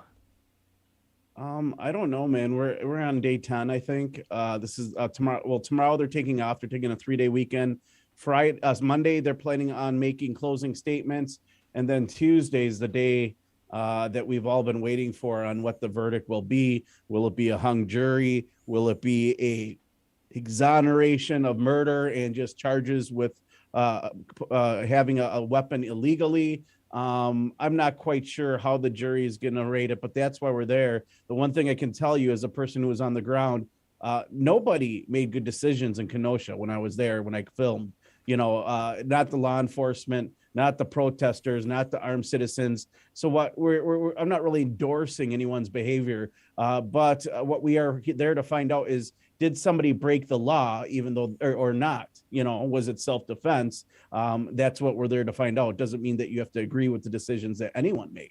And I think everyone's real tribal about it. And we need to understand that this isn't a tribal thing. Court isn't supposed to be politicized like the George Floyd incident was, where jurors were getting threats, that kind of stuff. And well, did that happen this time around, or no? Like, as far as what? Apparently there were some instances of like attempted jury tampering, like people going around and trying to dox them and all that. But, allegedly somebody took a photo in the court, in the courthouse, like when they were coming out, they were like, cell phone. It's lame. Now this is a weird question, but why not ask? I don't know. PCSS asks, did Kyle Rittenhouse really eat lemon heads before walking in court? Like, I don't know if you have any behind the scenes stuff as far as like what the maybe that was the my interaction with Kyle Rittenhouse has been limited. So as you guys know, I wasn't originally subpoenaed for this. Like, for some reason, I had no idea that they were going to use that much of my footage. And I just was going to cover it. So from day one to the last day, I've committed to being there. And so on day 3 of the trial, I believe it was, the second day they showed a lot of my footage, but I believe it was the third day. I could be wrong because we're on day 9. It's been a lot of days and a lot of long hours. But they stopped the video and they said that I was narrating and it's hearsay unless they can call upon me if there's a subpoena available. And they said, yes, there's a subpoena available. And I'm 2 rows behind the prosecution and they're talking about me. And I'm looking around. I'm like, well, I wonder how long it will be until they figure out that I'm in the courtroom with them. And it took them about a half an hour or 45 minutes. Somebody from the New York Times let them know probably that, hey, Kristan Harris is actually there. And they subpoenaed me in the courtroom. Man, I was there. And it's a very handsome photo of you too. Speaking, I'm going to put it in the chat right now. Here we go. But that must be something to have your footage used in like a trial of a century type of event. Regardless of what you feel about the Riddler, but like, that's crazy. Man. Well, I want to get Slush's take on this as well. So part of, like I said we'll before, go back to video games because we still haven't talked about. Well, part of what we do on BTR is, again, bring people together who otherwise wouldn't talk. So I know everyone just wants to hear about trial. No. So people are glued to it. We're gonna do both. So Kyle, I want to call you Kyle. I'm so sorry. So Slush, Slush. When it comes to this whole story, have you been following it? Any thoughts on it? I'm actually like pretty uninvolved with a lot of stuff politically, so I haven't been following it that much. Like, I know about like what happened last year, and like I've seen obviously like parts of the trial have just been going viral, and it's like impossible not to see it. Like, I saw the clip of what was it? It was like the prosecutor and like talking to the witness who like admitted to pointing the gun at Kyle. I saw that. And then there was the face palm and. Also, I saw that like absolutely incredible. This is kind of a nice tie-in, actually. I saw there was this great clip of one of the lawyers was asking Kyle about like Call of Duty or something. He was like, "Oh, you play Call of Duty, and isn't that a game where you kill people or something?" It's like that's a video game. That's not real life. Well, I personally think that he shouldn't have been on the stand, though. That was kind of bullshit. But like he did surprisingly. I don't know. Maybe we could ask Kristan about that. Who's been there? But like, first of all, I have to mention the Call of Duty framework and wording came from my testimony, because when they asked me what was Kyle like, I said he seemed really eager to be there, like a kid who played a lot of Call of Duty, and he was going to go out in the yard and cosplay and pretend to be Call of Duty. I didn't say that he was there to hunt people. I'm just saying he was that he was that's what I told him, because that's the way he seemed like he wanted to help people. He just wanted to be there. He wanted to be engaged because it was the game he liked to play. It was like in Wisconsin, we have the Green Bay Packers. When I was a kid, I watched Brett Favre or whatever his name is. No, Brett Favre. Kick everyone's ass. And you know what we did? We went outside and we played football because that's what we saw on TV. It's about the programming partially. And as you know, he is really involved in like junior PD and fire department. And maybe he was an overachiever and, he shouldn't have been there. That's what it comes down to. I'm not a judge or jury. That's why they are having court.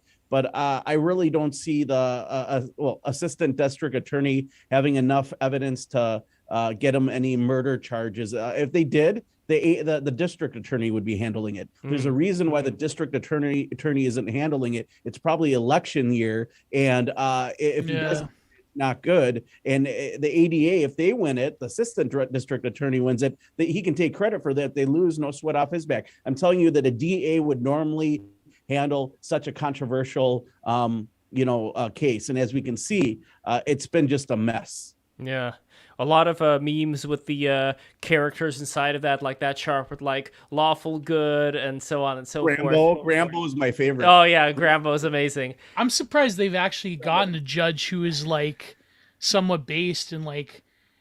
I'd imagine they were going to pick someone who was just going to throw him to the wall. Well, he seems like a character. Pardon the stereotype, Kristan, but he seems like a character out of Fargo. Which I mean, I know, like you've got the accent and all that. So, but it is a very interesting thing. Like he's got kind of like a German name, right? The judge, like his ancestors probably came here, like all the way from, I don't know, Germany, I guess. Or where would you say like a lot of the people who live in Kenosha came from? Well, I know that half of Wisconsin is German. Is the largest German population, like 48%. But no one speaks German because they taught their children not to, because after World War II, it was very taboo. You know, there's slang. They used to call them krauts, all this other stuff. Obviously, but krauts and tea. Polish. There's a large Polish. There's a large African American community in Kenosha. There's good diversity in Kenosha. Well, by the way, when you say African, do you mean like a Somalian or other parts? Because I think, like, I know that in Minnesota, they came up from the south, and like because the German were like a lot of the German like blue collar workers that were the first. They formed like the first unionism in America, more or less, and so a lot of like southern based African American populations moved. That was one of the primary spots, apart from Chicago, when they moved up to the more like northern states, if I recall. I'm a Prudentialist. I'm not American, but like maybe you can talk about that. I don't know. Well, I mean, post-war and especially post-civil rights, there's a massive migration upwards, especially towards the Midwest. Chicago is most notably known, but there are huge parts of Detroit and Michigan, and back when there was a lot of manufacturing in Wisconsin, the same thing happened. And I know that there's still a pretty sizable population there around Kenosha, outside Green Bay, and outside Milwaukee. It was like the birth of like union socialism in America, more or less. The largest music festival that's based off of Oktoberfest called Summerfest. It used to be they required vaccine passports this year, and they had like 25% of the attendance that they normally do. But I don't know if that's why, but I'm just saying, I don't know. Maybe so. It seemed like all the other festivals were packed. But the whole Kyle Rittenhouse thing, Wisconsin, Kenosha is healing, and I think that's kind of where we're going with this. I think there's one of two situations. I think that they don't want to have Kenosha ever burn again. So by empowering the Second Amendment and empowering and saying this was self-defense, people will be less hesitant to commit damage to private property if there's armed citizens, because you know that you're going to F and die and they have the right to protect your stuff. Then another part of me feels that like, they really want to throw the books at him, but they just don't have the evidence to do it because they hate the idea of the vigilantism, because he did show vigilantism. He literally left the property of certain areas to go down to that third car source lot. And, obviously got himself in a hairy situation where he felt his life was in danger. In court, they said he claimed that Rosenbaum said that he was going to gut him and fucking kill him if he got him alone. And, so what did we see? We saw Kyle Rittenhouse backed away. Rosenbaum grabbed the gun. He touched the gun, got shot in the hand. And then Rittenhouse, he shot him a couple other times, and then everyone dispersed. And then people started yelling to kill him and get him. And he started to run away because he did it in self-defense. He claimed he ran towards the police line because he thought which is kind of like fucking crazy, because that was what usually like what you should do, right? Like if you're in a situation like that. But then I remember like there was this fucking Al Jazeera article claiming that the cops were organizing with white nationalist groups, and like I don't know, like I think if they let him off, which is a good chance, I think he's probably gonna get exonerated, but or acquitted. I think that if they do, I think unfortunately, like we all know what probably will happen afterwards when it comes to, well, I don't, peaceful protests. But I don't know, like Black Rifle Coffee is probably not going to be sponsoring him anytime soon. Well, they threw him under the bus, though. That Black Rifle. Well, maybe, consideration. A lot's changed, though. Like everyone was furloughed when that stuff was happening. No one was really working. We were all home under mandates and some kind of dictator authoritarianism where we had to have a letter to leave our house. And while that was happening, that was the state of the manor. Now everyone's back to work. Everyone is getting, they're busy. It's getting cold in Wisconsin. Today it was like 30 something degrees. They're not going to be out there promoting in the snow. What are they going to be doing? Rolling and making big snowmen? I highly doubt that they're throwing snowballs. It'll be like that one scene from Super Jail where they're fighting in the huge, the frost, the snow fight they call. If you look it on YouTube, that's the first thing that came to mind. I got to take a look at that. But I want to get things back to Slush, and here's how. So I have a challenge before me. How do I cross My life this? is like a video game. By the way, no, exactly. We're gonna get into this. But Slush, your webcam is blurred right now slightly. Yeah, no problem at all. But here's how I can square the circle of combining what we've just talked about. So with a lot of these various protests, riots, various things happening around America, along with the thing that we have all been living under for the past 2 years already, there is this thought, and I think that Kristan knows more about me, as far as predictions go than I do. There's this thought that with something like the Metaverse, something like video game culture that a lot of people our age and younger have grown up with, that there's going to be a time pretty soon where living as we're living, let's say in regular three-dimensional life and how we interact, that is something that would be for, let's say, the upper crust, and a lot of other people who otherwise, let's say, wouldn't be able to make it in the economy would live below the means they used to, but at the same time would have access to virtual reality, video game playing, like 24/7, other than like the basic food commodities, government cheese, or whatever you want to call it. And that's an interesting idea. That would be the dystopia. And it's not even a matter of, this thing that we're currently living under being prolonged. It's more of a matter of, hey, there's not enough money and the economy's not doing so well. Why don't we put a lot of these folks on this basic income and just have them live, at the least possible amount of needs as far as nutrition, as far as this space that they occupy, but it doesn't matter because you're in the virtual reality space and you could just do anything in there. I don't know, Kristan, am I like what? Like Westworld. Yeah. Robot. Whatever the hell you want there, right? Yeah, but Westworld was like a physical location. This would be virtual. The digital version of West. Yes. Yeah. This is like a intermediary step towards living in the Matrix, basically. Yeah. New Zealand had an article they talked about this where they can now put a chip in your brain, and it's really simple to do. It turns off reality and literally can feed you into a virtual digital world. So would this turn off reality? Well, I call it turning off reality. Your body's going to think it's real, but you're going to be in the digital world. When you die in the Matrix, you die in real life. That's and this is something, by the way, that let's say would people would be paying a really hefty spiritual price for being in. I know, Kristan, you are much more, let's say, inside. A lot of you have a lot of knowledge when it comes to this stuff. You skipped over. Skipped over. You didn't let Slush finish his point. Oh, sorry about. Okay, so,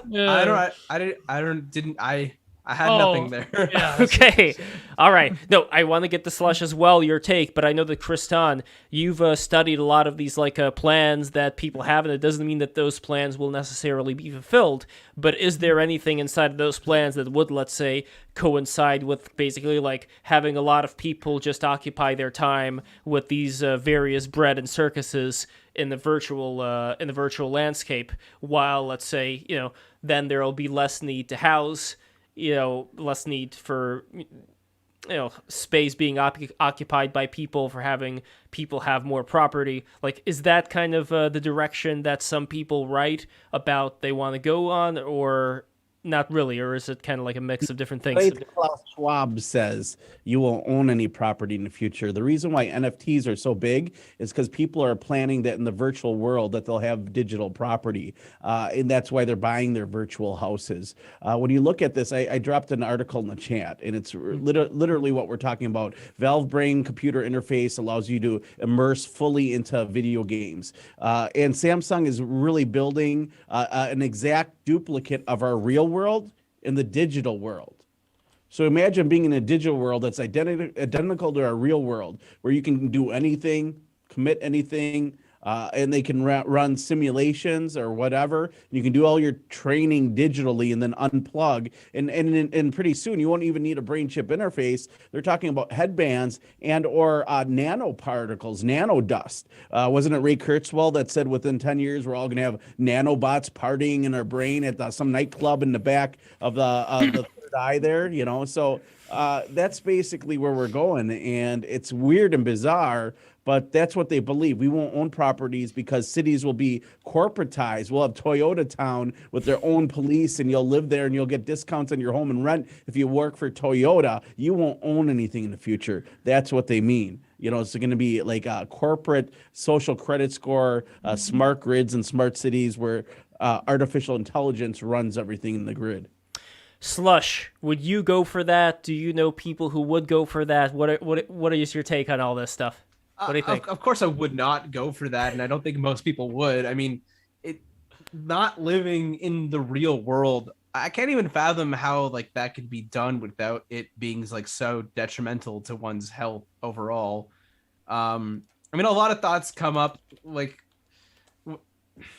I think that like while that does seem like a dystopian version of where we are now, I also kind of don't believe we're going to stay in this paradigm long enough for that to happen. I don't know if you're familiar with like spiral dynamics. If not, I'm not going to get into it too much. But well, what is it for the person that might be listening that has no fucking clue what spiral dynamics is? Yeah, this guy. Spiral dynamics is like a psychological model. I think it was actually invented in like the late 70s or something that is supposed to map out the way like either an individual or a society's values evolve over time. And I think that like this corporate dystopia would really fit like right now in spiral dynamics terms. And I'm not going to go, it's too detailed for me to get, I don't want to like be doing a lecture here, but in spiral dynamics terms, we are currently, the world is in stage orange, the first world. And that's like a very like success driven, rational sort of spirituality is a superstition type of mindset. Yeah, there you go.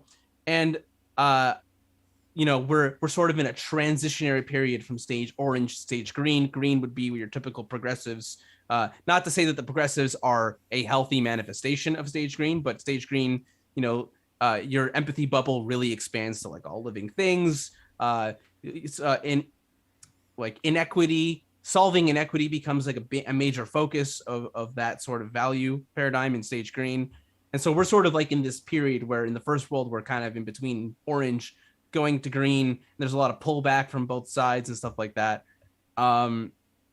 So I think that like this corporate matrix dystopia is something that fits with, it's like a dystopian version of stage orange, which we're already like seeing issues with as it is. And that like over time, we're just going to inevitably progress to the next stage, probably in an unhealthy way for the longest time until we figure out a healthy way to do it. And then we're just going to progress to the next stage beyond that. So maybe I'm being very optimistic. I am, as they say, white-pilled as a person. But yeah, I think that we're not going to get there.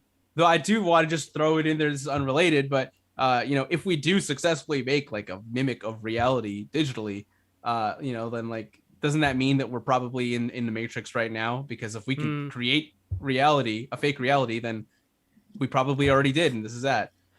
Yeah, this is integral theory, like Ken Wilber. That's exactly whose name is on that New thing. Age Hegelianism. Yeah, that's It's like New Age Hegel. But that's also like, I mean, I don't like him because he's not Ken Wilber. I love Ken Wilber, but I mean like the ancestor theory simulation. What's the guy's name? He's a bit of a bug man. Nick Bostrom, not a bit of a bug man, but like I get it. I think like my certain beliefs, I think would, in my mind, I think that's. Theoretically, yeah, probably like the ancestor sim, which is what you're describing, Slush, which is like if in the future we create a simulation, are we not already inductive reasoning? Yeah, through inductive reasoning, are we not already in a simulation? But I think like I don't know. I mean, me as a Catholic, I kind of like don't want to be that black pill. Me as not a Catholic, but still somebody who believes in there being a higher power out there. I think the reason why I don't necessarily... a lot of your people work in transhumanism and a lot of I don't know. Geo. Number one, a lot of my people. You should watch the Keith Woods video, Lev. Geo. Number one. A lot of my people work everywhere, and I think there's that's the problem. Hey, you got one right here. Yes, exactly, and you got one right here too. No, the point. No, Geo. The point is that we have to clip. I gotta clip that, right? And the boys in the group chat, they're gonna go wild. I'm sure they will. No, what I mean by that, Geo, is that when there was a farm that was started by mine and Slush's people, the harvest of that farm was far more effective as far as the yield goes than those who were not part of our particular tribe, and that caused a bit of jealousy.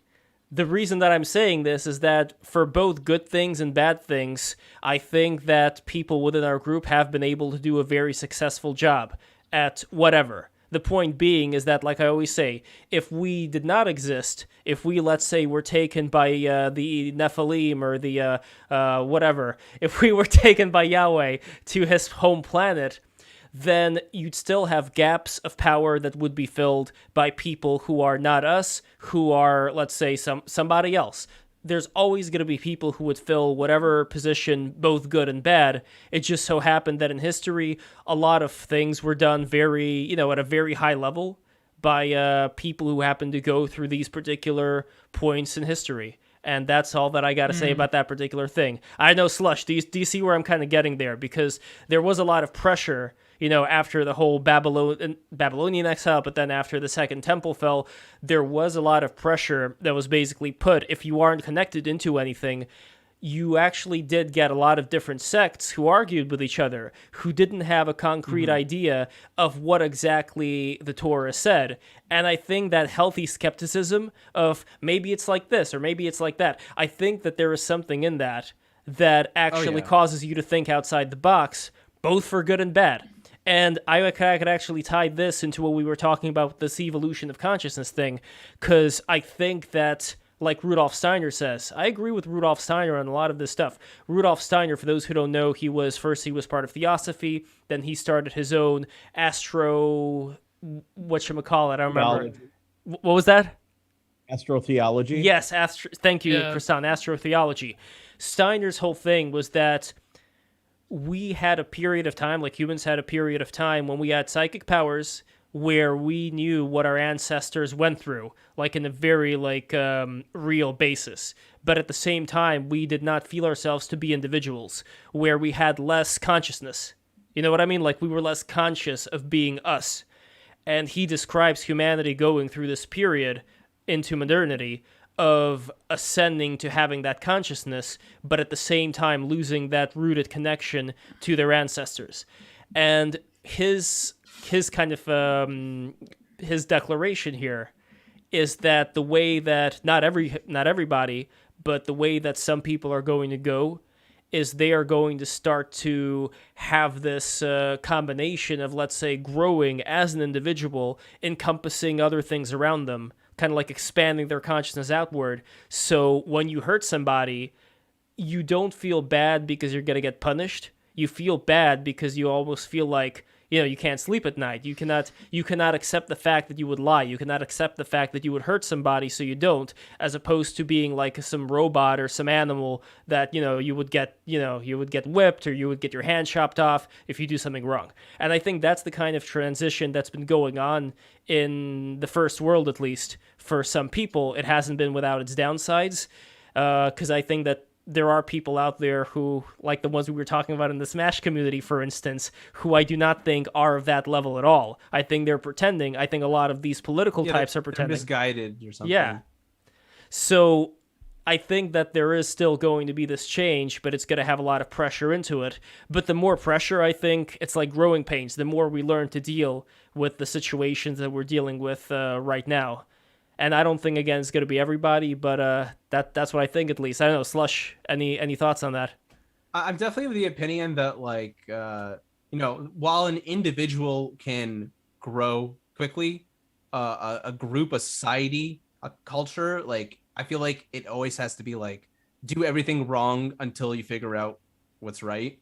You know what I mean? It's like as we transition into this more conscientious sort of, like, state, we're going to do it wrong, like kind of like how you see a lot of like hypocritical progressives and stuff like that. We're going to take things, we're going to have to one by one be like, okay, let's do it this way. Nope, that didn't work. Let's do it this way. Nope, that didn't work, until we eventually like are left with, okay, this is how we can actually implement this sort of paradigm, or whatever you want to put it. But it will happen eventually, as long as we don't all die. And Kristan, any thoughts as well on this before we move back into video games? Thank God. Do you have any thoughts on this particular cycle or spiral or whatever of evolution of consciousness? Where do you think things are going there? It depends. It's interesting when we look at how people have been really focusing on, things like yoga and expanding their consciousness. I think the whole New Age movement was not really popular until more recently, the way it is now. And I think a lot of people are experimenting, and some of them are seeing beneficial things as far as raising consciousness. I think that we have more information than ever before. And what's going to happen when people decide to merge with machine?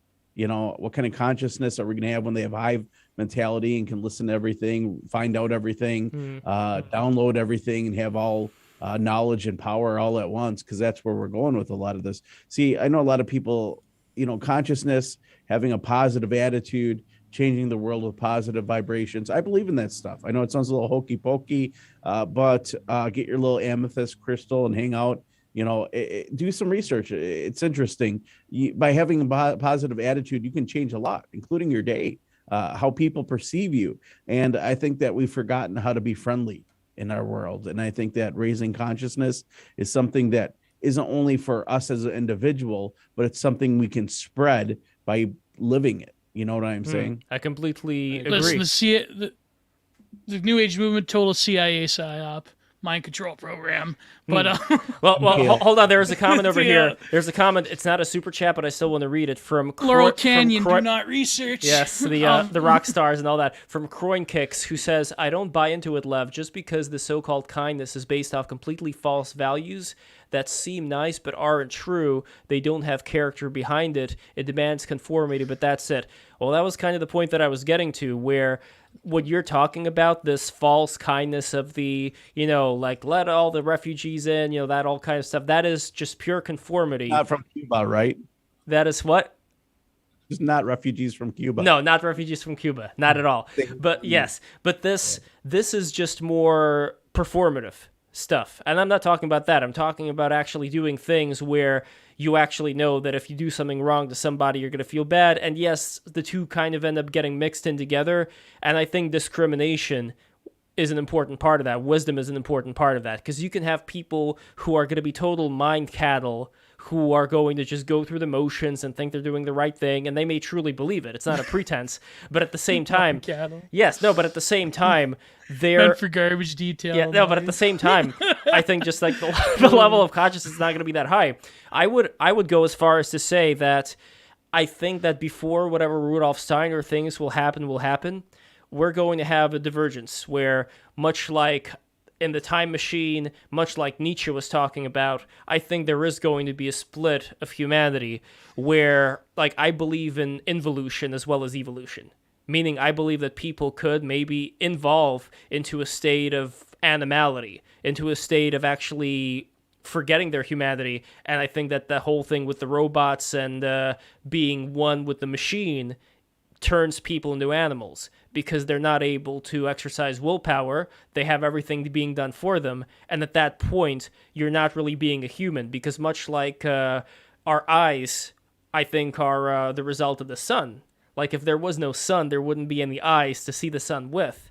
Much like if there's no pressure in life, if there's nothing for you to do, if everything is done for you, then you cease to exist as an individual. You cease to exist as... you end up becoming even lower than an animal, I argue. So I see that kind of divergence happening, and I don't know, like Slush, Kristan, Prudentialist, Geo, any thoughts on that? I think that there's something that interesting there where about like, so like the new age spirituality stuff, I think that like when you look at any sort of text that talk about like evolution of consciousness, like the ultimate form of consciousness is always like some form of oneness, enlightenment and stuff like that, right? And yet there's also this like idea that you're talking about of like, oh, well, we'll all merge digitally. And it's almost like this like dark side flipped coin of that same idea. It's like the artificial enlightenment, like evil enlightenment or something, you know. It's like oneness, but through the completely wrong means. As instead of it's like you're devolving your consciousness into oneness instead of evolving it into oneness. So I think that's kind of an interesting sort of split there. And also your webcam is still blurry. I wanted to say earlier, but I don't know what to do, how to fix that. No problem. No problem. It is absolutely fine. I don't know where Kristan is right now because I don't see him on the screen. But Prudentialist. Yes. Go for it, you have been Prudentialist. talking a lot. No, I've been taking this all in. It's been interesting. For me, I think unless that evolution happens, to which I'm a bit skeptical of in the way that we see things. I mean, we're still talking about a point in time, right, where there are people that can't fully mentally visualize an apple in their hand, and they have the various levels in which they can visualize it. Yeah.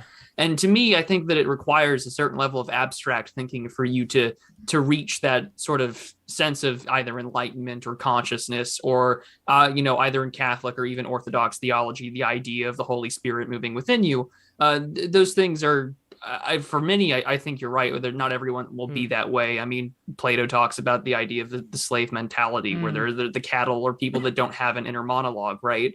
And those may be people that either, how you say involve or devolve, however you'd like to say it. I think with the digital stuff, it's really interesting because if you want people to connect in such a digital world, then you have a divergence between the digital and the physical, right? And from there, you have two different ways that you have to govern. You have to govern digitally and you have to govern physically. This means maintaining the physical resources to keep the digital propped up until we have the technology to make it self-sustaining. And at the same time, right, like, well, how do you govern from there when a substantial portion of the population lives in a digital sort of simulacra of real life if Samsung wants to do the whole, world one for one on a digital scale? And I find that's the most interesting part, because it's like someone who talks about geopolitics, international relations on his channel, that totally changes the game for how nations examine governance and examine, how they interact with one another. Because if it's no longer, say, nation to nation, you can communicate with anybody instantaneously in this digital world. How does that, affect the physical real world diplomacy, where there are actual issues over resources and different ideas and epistemological views? That to me is fascinating. But what makes it all the more terrifying, right, is that as we get closer to that, this technology remains incredibly novel. Just how the first train was invented, you also invented the first train derailment.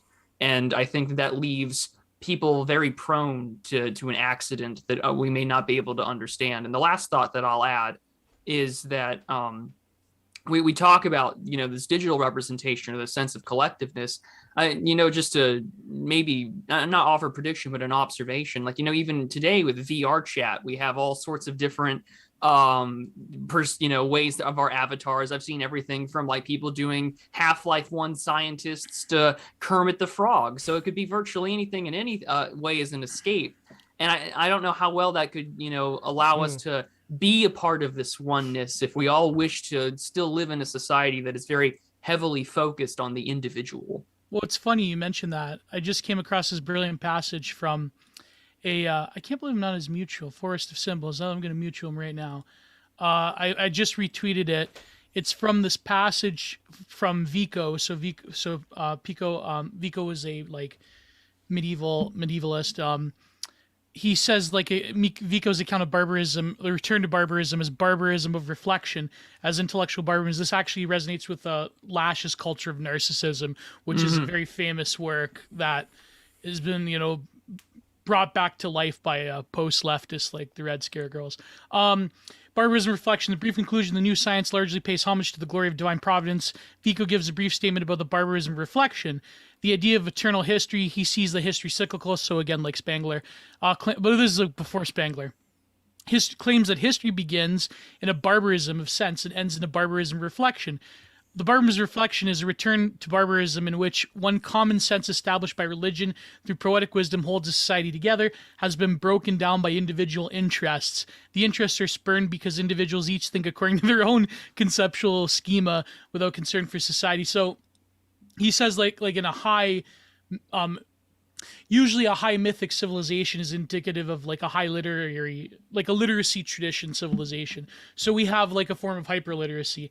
But this eventually will break down into this like weird, like inverted, more like higher echelon form of barbarism where like people are almost like too smart for their own good. But I don't know, like, I mean, there still is like, low IQ Morlocks, right? But it's like different. Like, I think like what Lev was talking about is very interesting because it's like an inversion of the way we think about technology in general, where like only the best and brightest of society have access to higher forms or higher modes of technological development.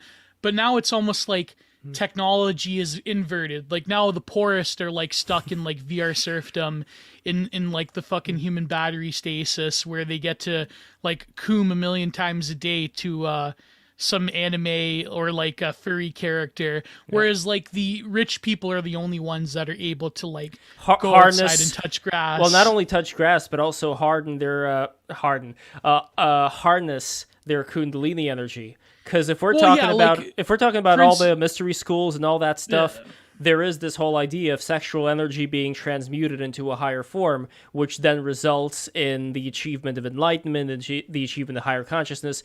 And it is almost it's like how it's like how rich people are the only ones that can have stable families now, because it seems like only very poor people have kids for like obvious reasons, and like very rich people have stable families and a larger number of children than the average, because it seems that the average like middle class like serf Phil son Morlock is like, they're the ones that can't sustain such a life like that came to us traditionally. So it's almost like the rich people will get to enjoy like the Elysium where the grass is extra green to touch, but like all the other people, they have to touch grass in the VR pod. But we're also seeing the inversion of that, right? The same thing where you take a look, and this is where I'll say it here, and I don't want this to dive into a conversation about this issue. But if you look at like the class basis of say those who decide to have an abortion procedure, it's this inverted bell curve where it's very lower class. And then it's very high income, high class people as well. And I think the thing where you're mentioning like that, the tantric sexual energy, I think that you will see that in the future where it stays within the hands of the wealthy and the elite, because as it already happened in Tibet, by the way.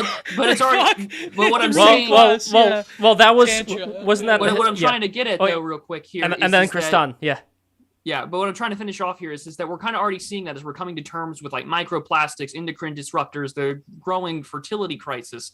It'll be this sort of elitist, privileged thing for people to procreate naturally, whereas we're seeing technologies about artificial womb and therapies and things like that. I think that we're heading in a very nightmarish direction. Oh, yeah. Yeah, and Kristan? No, man, I completely agree. I think that we're going in a direction where we're going to get sex robots in the home. I mean, they're getting affordable. Like these robots are creepy. Rouge the Bat. Well, I mean, and then that's nonstop surveillance. And at what point do you need a relationship? Because you can have robot girlfriend any night you want, So it's interesting how this world is progressing, especially downloading thought and all these things. But I think there's definitely hope for humanity. Like a lot of people are negative about it, but I think that we need more people out there who are free thought, wanting to question things and do research. And even though they have the information, they don't believe unless they can prove it. We're seeing a world where titles and articles lead political perception. We're living in a world where the idea that we can one day hook up into a matrix and have a digital virtual life, and there's profit and money to be made in the virtual life, that takes over. So, they call it fully automated luxury communism. And I think it's something a lot of people out there should investigate. There's obviously a global class that is making an elitist move right now with the whole COVID. We gotta be we're on YouTube. Don't forget, Kristan. OPSEC language. Yeah. I love COVID. Give me COVID. Thank you guys. God bless you. Just keep saying it.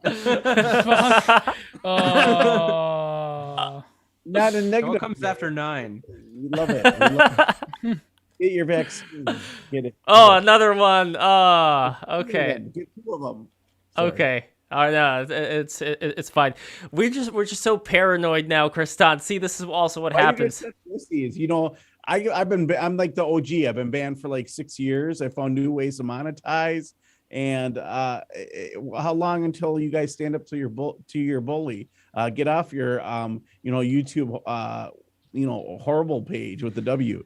It's just crazy. Like I'm off of YouTube. We have like 7,000 something subscribers now, Kristan. I don't want to get off YouTube right now, but we are. It is at 2,000 and millions of views, and they disappeared because I said that. Okay. Okay. Yes, but we are on Odyssey, and in fact, I think what would be really cool is if we want to explore these particular modes of thought further. I do want to start doing BTR after dark. I think that would be yeah. Oh, by the way, I have an Odyssey exclusive video on my YouTube channel. Hell yeah. Heaven yeah. Today. Janner Productions at no, is it Janner Productions? Yeah, on Odyssey. I talk about the YouTube getting rid of dislikes, and I have some copyrighted material, a Godsmack song, and I swear a lot in that one, so that's probably why. Plus, I'm insulting YouTube, so it's probably not wise to have that on YouTube. Oh. Well, that is the direction that I think we're going to be going. We got to expand both on YouTube and on Odyssey. And in fact, we are live streaming this on Odyssey as we speak. First, let me link up over here, just like Spot him, got him, and Pooh Shiesty. Every time I say link up, I have to say those 2 holy names. But here we go. This is the Odyssey channel for Geo. This is his recent video there. And now I am going to share the Odyssey on Facebook. And I think we're going to be concluding pretty soon. I want to get to final thoughts as well. But here is our Odyssey channel. Guys who are listening to this right now, go to this channel right now. I am posting it in the chat, odyssey.com. Break the rules. There's like the letter F afterwards.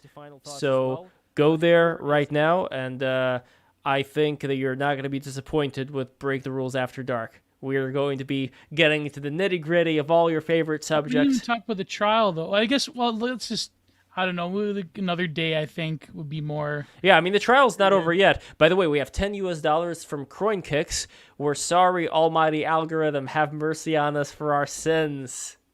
There we go. I can't believe we racked up so much this stream. Wow, that's... I should say, yes, because I remember... Like at the beginning of the stream, someone donated like $100 asking about our music. Yeah, and we never got around to it. We should totally. You guys playing? What did I miss? Did I miss all the jams? No. Someone donated $100. I'm just kidding. And they were asking everyone's top 3 favorite artists and why, or something like that. Yes. Oh, why didn't I get a question like that? Here we go. We never answered it. So well, let's answer it now. Good now. Perfect. Okay.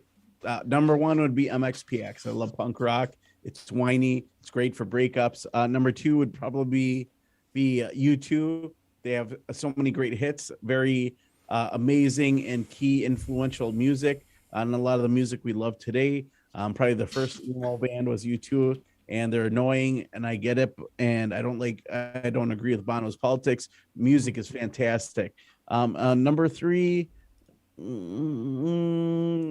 there's a band I always loved that was called the Newsboys, and they were one of the largest Australian bands that are around, and they put out a couple really bomb albums. My favorite being Take Me to Your Leader, which is interesting because it's like about an alien. I'll let you guys listen to it. But those are my 3 top albums right now. I listened to an album called what was the last album? Appleseed Cast. Love the Appleseed Cast. Low Level Owl City is one of my favorite albums. And there's a lot of good music out there. Starflyer 59, their new album that just came out, In Search of Vanity, really good. I love Starflyer 59. It's shoegaze. It's really kind of like in the vein of Smashing Pumpkins meets a dream pop, which is a whole nother genre and really hard to explain, but it's like music that you'd hear to be the soundtrack. Which Beach House just put out a new EP. Who? Beach House? Oh, right on. Yeah. Nice. Well, let's see. As far as my musical tastes go, if we're talking about like some of the things I keep going back to, I'm a big fan of Queen, Freddie Mercury, all that good stuff there. Oh, come the fuck on. Come the fuck on, Gio. Anyway, let's see. Okay. I've become a very big listener of Japanese music because of the internet, the city pop genre. Slush, you know what I'm talking about. When's Lev gonna have his cat ears? That'll be for BTR After Dark. Right? I'll wear the fez, he'll wear the cat ears. Yes, exactly. I have some deer antlers, though. We could turn it into a real stag party. But anyway. Hey guys, I gotta get out of here. Oh, I get another interview, and I want to say that we gotta hang out again. Absolutely, I miss you too, buddy. All right, everybody, follow Kristan on Twitter. Find the Rundown Live, Spotify, Spreaker, Stitcher, KGRA, YouTube. That's our syndication is KGRA. But if you search the Rundown Live, you can find us on any podcast platform. And we have a website, therundownlive.com, obviously. And with the Kyle Rittenhouse situation, be a little patient. We're kind of like the George Webbs of the internet. And if you don't know what that is, it's like a local version of Denny's. Anyways, guys, have a good night. Thanks for having me on, Lev. I miss you guys. Miss you too. See you, man. Soon. So stay safe, guys. Gio, you rock too. I always appreciate your knowledge. I'm always impressed by how much you know that big thick head you have over there. Oh. All right, guys, have a good one. All right, you too, Kristan. Take care, buddy. So, as far as musical tastes, I want to finish that off because that can't be the only things that I like. I do like a lot of classical music. One of the things that I always go back to is the Spartacus. The theme of Spartacus. The ones I'm not gonna do the credit, but it's like by Kachurian. I can't really pronounce his name correctly. Wow, look at Kristan, all disembodied. Like you could see the head and it's upside down, and the body's like all blurry. That's pretty fun. That we should have done that for Halloween. So I'm just trying to figure out how to leave. It's like. Do you remember that? I mean, I'm old, but yeah. I don't do. There was that Mad TV skit with Will Sasso. I don't know if you guys remember that, where he played he played James Gandolfini, who got an Emmy, and they tried to get him to go through the right exit, and he didn't want to. He always chose the wrong one. He just ended up battling everybody, punching everybody, and they had to sedate him with tranquilizer darts and throw a net around him. It's a great video.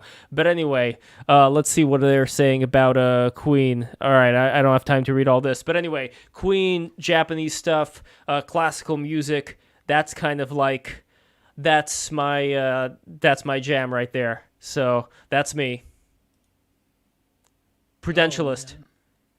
Sure. I guess the top 3 that I like to go back to or that I continue to listen to would be In no particular order. Number one would be the Decemberists. I love the folksy nature of them. I enjoy Colin Malloy's voice and his lyrical talent.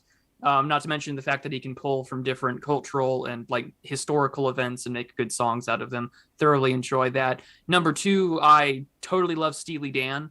I love the music there. I enjoy how it's sort of this representation of like the decadence of like the post 60s revolution era and just the music that's just well done. You have so many turns from, let's all go to the movies, right, which can be a little, of course, ribald, but at the same time you'll have something like FM. I really enjoy it. And then number three would be the jazz and blues artists, Chet Baker. Whenever jazz artists, they do a song by somebody else, they'll try and imitate the guy who did it. Others would try to play certain songs by Miles Davis. They try to, emulate and, be like Miles Davis, but Chet Baker would play Chet. And so those would be my top three. Nice. And speaking of Chet, any thoughts on Chet Atkins? That's very random, but I figure maybe you know Chet Atkins or no? I don't know.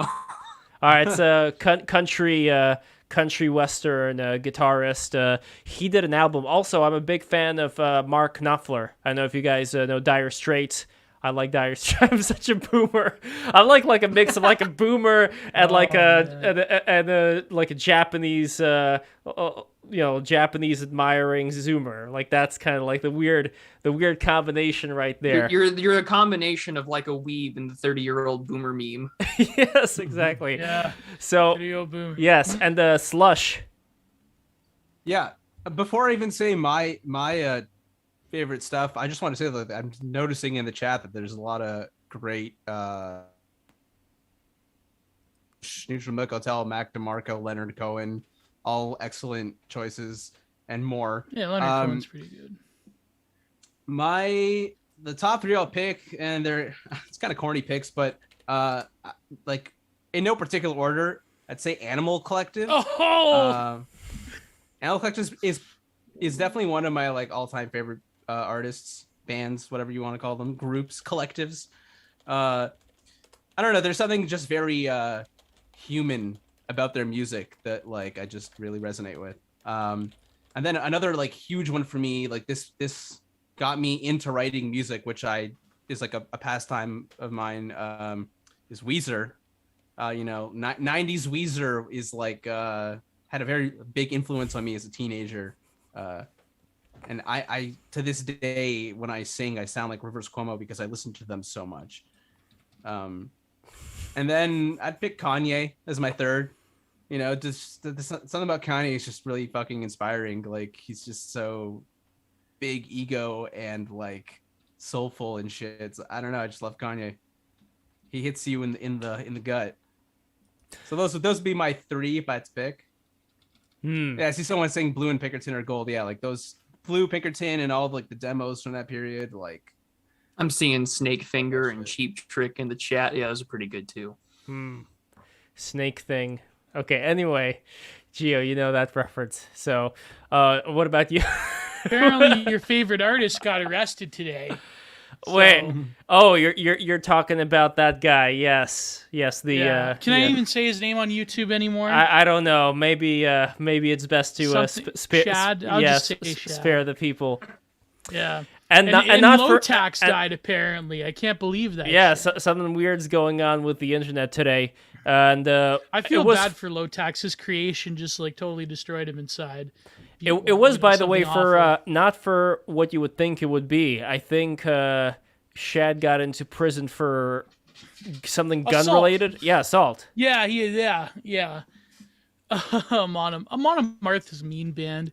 Look at this, Death in June, Kurt 93, Lamont Young. That's all the edgy neo-folk. I love Death in June. I'm not a big fan of Kurt 93. I mean, I tried listening to them, but I'm more of a Boyd Rice, Death in June. Oh, you want my picks now, Lev? Is that what yes, I do. Yeah. Okay, first one has to be my favorite band ever, Nevermore, R.I.P. World Dane. I saw one of their, like on their very last tour before they broke up. I saw them in Toronto, and just they're always going to be my favorite band ever. Second one would have to be Days of the New because they're the most influential on me. in terms of like when I was growing up. Yeah, like the third one's always tricky. Cream Wizard says Geo listens to Grimes. No, I don't listen to Grimes. I'm trying to think of like a non-metal band that's probably like my favorite. Razilu says, doesn't Geo just like boomer rock? No, I'm a fucking metalhead. No, I like everything. I would say the third one would be the ambient band Kaya Project. That's probably it. If you want like a non-metal pick in that. So yeah. So ICP and come fuck up. When I was like a kid, I think I listened to a little bit of ICP, but not like just because of the pro wrestling thing. That's like why I listened to them. They had some jams though, like That's Me is a good song. You go out into the snow during Christmas time. You look around, you see a little bit of yellow in that snow, and you say, no, ICP. Fuck, ICP. Guys, before we go, hold on. This is important. Well, first of all, once again, I want to ask everybody to subscribe as always. Yeah, we will talk about the Rittenhouse, the Riddler thing. Yeah, it's not done yet. We're gonna have a lot more of that. But what I wanted to get to though was Slush. You do a podcast called Gush, and that is with Glink. And I saw Glink's videos, really awesome videos as well there, especially the one with California. And I would definitely love to talk. Yeah, how'd you hook up with Glink? How would that work out? I did. Okay. I think that I just joined. Like, he said like he got like the new Smash game, and he was like telling everyone to join a server and play. And I played with him, and like, someone while we were talking was like, "Oh, Slush, I like your videos," and he was like, "Oh, you make videos," and then he went and checked my channel out, and then he was like, "Oh, we should collab on something. I'm doing something related to Smash," and then we just ended up talking. We like found out that we are like totally on the same page about like so much stuff. And we had like such a similar upbringing, and like, a lot of the stuff that we talked about here, like I know he would love to talk about that as well. And by the way, I just want to say, if you ever want to do like a whole podcast talking about enlightenment, like that's my shit. I'm way more interested in consciousness and enlightenment than I am in like literally anything else. Hell yeah. But when we have another New Age stream, we'll definitely bring you on. Yeah, I'm down for that. Wait, that's how I met Glink. Let me show you my graphic then. Since you mentioned that, I might as well. So when I mention I see like the third eye, I also get to the point sometimes where I see a DNA helix, and around it's like a 3-dimensional vortex of blue and purple light spinning around. So I thought that would tickle your fancy. Yeah, I mean, I don't know if you're familiar with the term non-duality, but I'm like into everything related to that.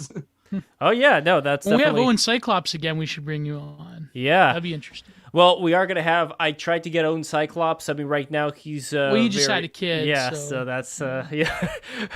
Okay, list of priorities: kid, then break the rules. It's right there, but like kid comes first. And we are gonna have though Jonathan Peugeot and Styx Hexenhammer 666 talking about Jesus. That's gonna be a time. That is gonna be if we have anything to judge Gio, by. you better bring your A game. If we have anything to judge by the Jessica DeLoach stream. I noticed like Styx is like a little bit like less on his like attack mode thing when he's like talking about his like I'd imagine they'd have like a more civil conversation than what people imagine. But I think like when he tried, like when Logo tried to like, I know I shouldn't bring his fucking name up ever again, but like, when they were talking about the occult and he's doing the whole fucking, it was a British intelligence agency psyop, which I mean, it's partially true, but like Styx was like, fuck. But anyways, yeah, people were saying in the chat, we gotta get Glink on. Yeah. Turkey really Tom was also recommending Glink. In fact, that's how I found out about him from Turkey Tom originally. Yeah, I watched his OnlyFans video and the California one, but like the older ones are good. Like I love the OnlyFans one. That was like really interesting because he actually like took the time to like interview these people, these like they, I don't know, like, because we tried to get Gooners on. It's fucking impossible to get Gooners on, but like he managed to do it. Yeah, I don't know. no, that was a really interesting perspective. I think he just tried harder than me, because I went to I joined 2 Discord groups for Gooners. One of them was called. You know what it was, Lev? Let me just tell you the name. Yeah. Okay, one name was. I don't remember one, but I remember the other one, which, am I still a part of it? I don't know, but it's called, oh yeah, I am still a part of it. Here it is. It's called Porn Baiter Bros, which is a great title. What the fuck? That's like 4 doors, more whores. Yeah. What is that going along the 4 doors more, who is? Why is that a meme now? What happened? Because that was on Mr. Rittenhouse's like TikTok thing. That was his like handle. Yeah. By the way, 4 doors, more whores, and then the bio itself said, "Bruh, I'm just trying to be famous." There's like a not less than significant, like a more than significant chance he's probably like, I don't know, ventured on Twitter and like saw The Room, if you know the room I'm talking about, Lucas's room. Yes. But the guy, I would spell it like Ralph Cifaretto, the Who Is. All this fucking trouble over that Who. I don't know if you, Slush, are you a Sopranos fan? I actually haven't seen it. I've been meaning to get around to it. Yeah, so Geo, don't spoil anything, please. No. Yeah, I won't. But I just wanted to read some of the names here from the Porn Baiter Bros channel, some of the usernames, because they're very nice. 1, Cocky Guy 787. Cocky Guy. That could be a porn star. Freaky Tony. a sexy sheep. Acrobate. Addicted Porn Piggy. Acrobate. Airwick. You better pray to the algorithm now. Airwick. Yeah, this is Prudentialist. Oh my god. Alex the Trap. Oh no. That's so definitive. Annie X. What, Fanny X? No, Annie X. Os. Oh, that could be anything. Yeah, Os like I hate to do this, but I really have to go. All right, no problem. Oh shit, sorry, my friend. You have to come back on. Yes. It's been a pleasure having you. Absolutely. I know we didn't talk about the trial. I wanted to ask about escapism in video games and like video game culture, but maybe another time we'll. I'm down.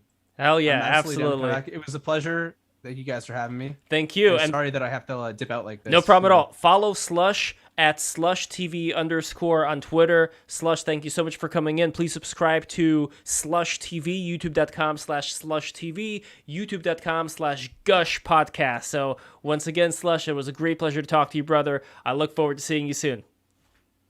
Take care, guys. Take care. Take care, man. Take care, my friend. So, okay, I'm not done reading the names yet, so here we go. We're coming back in, boys. We're coming back in. Here we go. Wait, can you stay for a little bit longer, Prudentialist? Yeah, I've got time. Then we'll talk a little bit about the Rittenhouse thing. So here we go. Riddler, the Joker. Well, read the names, though. I'll be right back. All right, so here are some more names. AC, Catgirl Milk, Jacob Lindsay. Catgirl! Ah, you fucking... Super Iron Bob. Super Iron Bob. Tux loves you. Our audience is comprised of Goonies. Aiden Paladin. Blue Shoe. Bones. Chaos. Conscious Moss. Haka Says. Kuzu. Lacrosse 777. Momo. Don't forget Momo. Yes, totally Taro. Yeah. That was the Gooner sub. No, that was our Discord server I was reading. Yeah, Kron Kicks. No, so read more of the Gooner name. So no, they weren't. This is how Lev found our audience, by spamming BTR chats in the Gooner Discords. All right, here we go. Okay.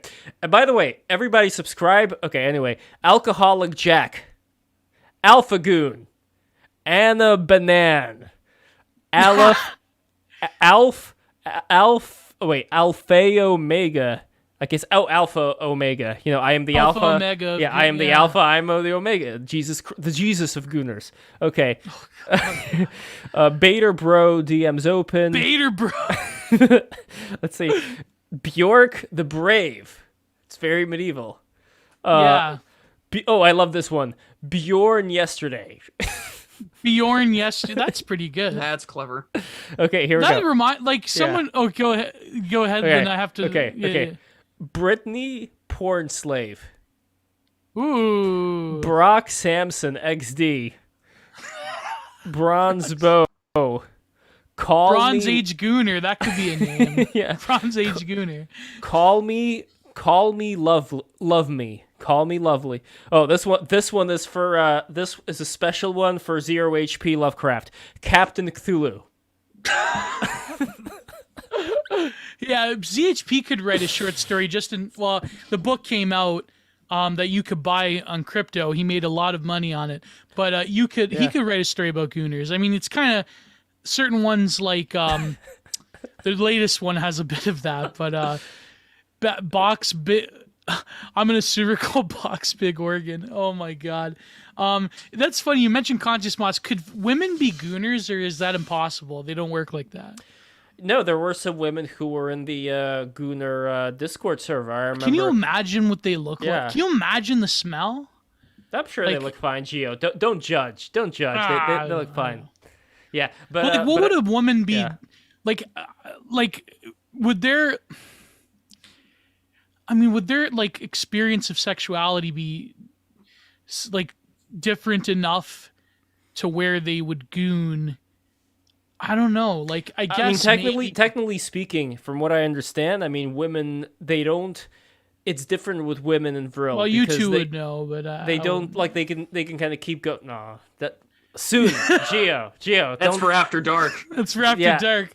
Yeah. Insult posting. No, but like, I mean, when you think about it, the sort of like orgasmic latency period of women, like you were saying, like they have a much more extended sort of time window. They have like a different erotic experience in terms of like getting into the, whereas men, it's like very like one dimensional in some ways, like poo, like it's like that's why people said Freud was biased against women, because Freud was operating on a model of the libidinal economy that's basically just men, which is like the libido is frustrated, it must get out to achieve equilibrium.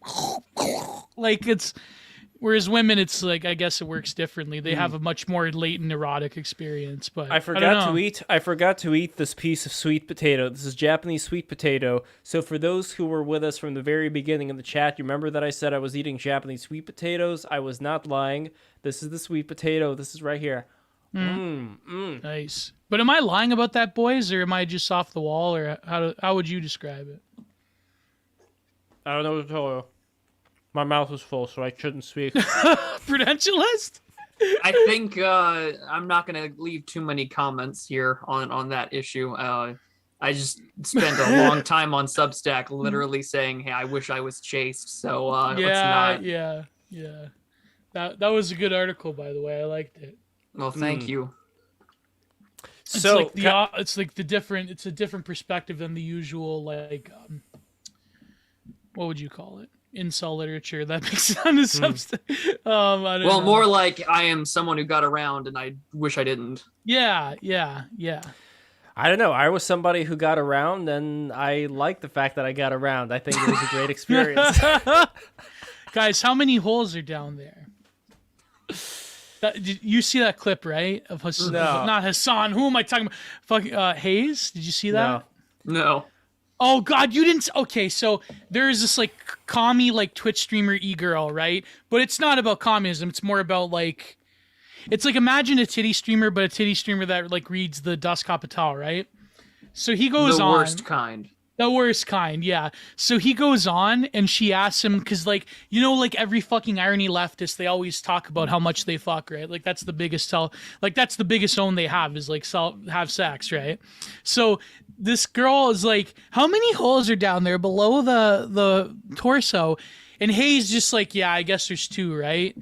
Like, and it's like, oh no, there's 3. But it's like, I know it's kind of like goofy, and it's like, yeah, it's kind of an own a little bit, but to give Hayes credit, like he was there to talk about, like, I don't know, some form of like tanky communism. He wasn't there to talk about, you know, female anatomy. But like, I don't know, like, I mean, when you think about it, it's technically 3, but one is inside another one. So it's like, that's a mulligan, I think. We should give Hayes a mulligan for that one.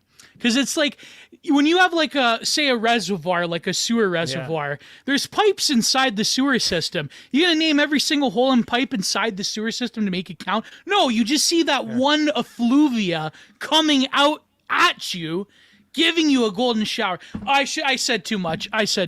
Anyway, it's a technicality that it's 3. I think I'm clipping this and sending this to Alex K. Yeah. It's a technicality, okay? There's 3 holes, but one is very small, and it's like inside the other hole, so that kind of doesn't count. Lev, I think this one's getting age restricted. Gio, only 2 that matter. Am I right? Yeah. Your inner Italian is coming out, Gio, because you used a plumbing analogy. Did you see this post, by the way? Did you see this post, by the way? I posted this on Twitter before. Here, let me let me load it up. He called a song out for.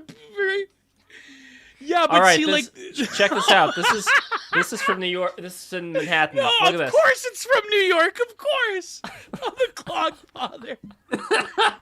They should sponsor us now. See, it has like little raindrops just going send down. in a request for sponsorship and put that clip in. I have a theory that there like a certain form of incel could be an amazing lover. Wait, before the amazing lover, before that, sorry to sorry. interrupt you. I'm in the groove right now. I'm thinking of doing some calf raises. So how many do you think I can do? You guys want to bet in the chat? How many do you think I can do? And then let's see if I can do them for some super chat money, okay? So like put like some bets on like how much you're willing to bet. You're And getting let's see if greedy I can now do this them. stream, Lev. I feel you're getting greedy with it. But We just made nearly $300. I'm going to be like Icarus. I want to see how close I can fly to the sun. I'm here for Gio explaining anatomy of women. It's like Chris Chan. It's like Chris Chan when he draws them just like right in the front. Yeah. It's as if, like this is how you have sex. Like the Megan one was like going that way. No, it's funny because when you do like learn from a drawing perspective, like the fact that like the V shape, it's because of their widened and distended hips compared to men. That's why you have those like more shapelier curves, whereas men, it's the sort of like pelvic region is different. Like of course everything's more like rigid and defined on a man, but you know, I mean I'm trying to learn little things like especially facial anatomy. I'm trying to like get a bit more into it, but no, it's Cream Wizard. Oh, the ABC calf raise 60 at 135 pounds. What does that mean what does that mean at 135 pounds? I'm around 100. I'm around 150 pounds. So, you mean you want me to okay, I'll bring some weights in. The gym's right here. Hold on. 135 you say, right? Okay, 1 second. Well, but then again, how are you guys going to know if I'm holding them? Like I got to do like this? But does it, like if you do calf raises while holding weights, does that affects your Yeah, that's probably not great. So I don't even know where that's from. Yeah, that would probably... That's not good. Yeah, so Raziu said 100. I could definitely do 100, but how much you want to bet, okay? Oh my God, Lev. No, I was going to say that... This is like post-physique. Yeah, there's this one writer from New York that maybe I won't mention her name because it will totally spoil it. But her coming on the show. But she wrote about she actually has an erotic book, and my theory is that if incels were to read erotic literature that they know has 100% been published by women, that they would be better lovers when they actually do get a girlfriend than if they spent their life being gooners and porn brains and like watching internet pornography. That's so my theory. Anyway. Like the Harlequin Press literature. Yeah, exactly. There was this one tweet I said. This one like insane blue anon person. She said that like some erotic fantasy with Kyle and his mother or something. And I said that like wait, Kyle Rittenhouse. Yeah. And I said that this person was probably like one of those like creepy middle-aged shut-ins in the early 2000s writing erotic the I-word erotic short stories on those like text script sites like Literotica and all those other ones. I don't know. Not safe for work live journal. Not safe for yeah. But see, those ones, even before like post Usenet days, there was a lot of those sites like Literotica, Kristan Archive, stuff like that. That I'm totally exposing myself right now. Holy fuck, I should really stop. But like that. Wait, that do were you like remember just a wall of text, but it was like all erotic stories, and it usually revolved around that particular I word. But well, there were also that, like I mean. there were also like lemons. Wasn't that word lemon? Didn't that mean like an erotic story of some sort? That was, I think, one. Geo's Danielle still going. Or as we say in Russia, Danila Stil. Another one is Nora Roberts. That's another one I remember. Yeah. Nora Roberts. Yeah. There was some like I know I'm totally exposing myself. This should be the After Dark portion. You know what? We're gonna have a BTR After Dark where we talk about erotic literature. That's what we're gonna do. Yeah. There was some that were mind blowing. Actually, there was a few of them, even though they're not exactly appropriate for the internet. It was some of them were quite amazing. Geo, after 2 episodes ago, there's nothing left to expose. Yes, there is. We're gonna do we are gonna do a BTR After Dark episode. well, hold on. You're kind of stepping on my point. We're gonna do a BTR After Dark episode in the nude. No, that can't work. That's not gonna happen. You could be in the nude. I don't know. I don't care. But... Oh, we're not gonna see the lower half because the webcam doesn't go there. But it's like. So head and shoulders. Wait, go up. Jungian Undertones of Betty Page. Might scroll up a little bit, Lev, here. Someone said, yeah. Go down. Geo after go down. It's a Gretchen. What's her face? Well, her name starts with a G. Geo. So this is for $5 by ABC. Geo, if you buy Rogue calibrated plates and Ohio barbell when powerlift meet. I mean, I think like I'm going to maybe buy some weights. I basically because like this season is like wood stacking season, so I've been doing a lot of that. But I also like just use like crates of books and other things like cinder blocks. But I might buy a kettlebell. I think they say that's the most economic choice. I've been starting, like what Lev and people have told me on Twitter, started to a meal journal where I, at the end of the day, I will write down what I ate that day. I want to show you some good weights, by the way. I'm going to be right back. By the way, Gio, can you do some shout-outs of the people watching right now? So shout-outs. This has been a great stream economically anyways. I mean, it's been a disaster for my image as a trad right-wing incel. But shout-out to the ABC, to Raizu. We got Jules is saying great advice to you. Oh, I can't tell when Jules is being serious. So we got Jules. We got let's see. I'm going back to the chat, but we of course have had Cat Girl Milk. See, I can't tell with you anime people whether you're male or M or F. I had to like explicitly ask a few of you whether you were men or women, but I mean, I know I should just assume if anyone had an anime profile pic that they're probably a dude. They're probably like a Cat Girl Milk or like a Momo on Twitter, or like Cream Milk. They're like little twinks that are like little otter twinks that are just, never mind. Cream Wizard. We got I'm going back to it. Let's see. But yes, please like, subscribe, share, go to patreon.com/breaktherules for exclusive content. We're going to have a stream of all the old favorites where we're going back to BTR's roots. That's of right. A bunch of like 12 schizos in the same group chat yammering away. Of course, I got my amazing friend Philip Daniel. Me and Philip were actually going to sort of collab. I'm going to do, I think, these mono prints of this suite, or how do you say it, suit or suite? Of Isn't that what you say, like, too sweet? No, too sweet is the New World Order Bullet Club thing, but no, the musical suite, which like the SUITE, like, you know, when you have like an arrangement, a composition that's in different parts. I'm going to be doing probably mono prints or charcoal drawings of something. We got Alpt, ALPT, Algon. We got Kronkix, of course, our friend Kronkix. We got Noan, my good friend Noan. We got a WebM Aristocrat. Aristocrat, as always. Web SS. Moral Outrage Prophet, as always. Of course, Cream Wizard. Good Salmon. Oh, yeah, sorry, Lev, I cut you off. You name the... Let's see. We got Baldur 2112. We got the ABC 12345. Whatever. We got Ryza. We got Cream Wizard, as you said. Cyber Ninja Zero. By the way, Cyber Ninja Zero, I hope you got some time to gloat today.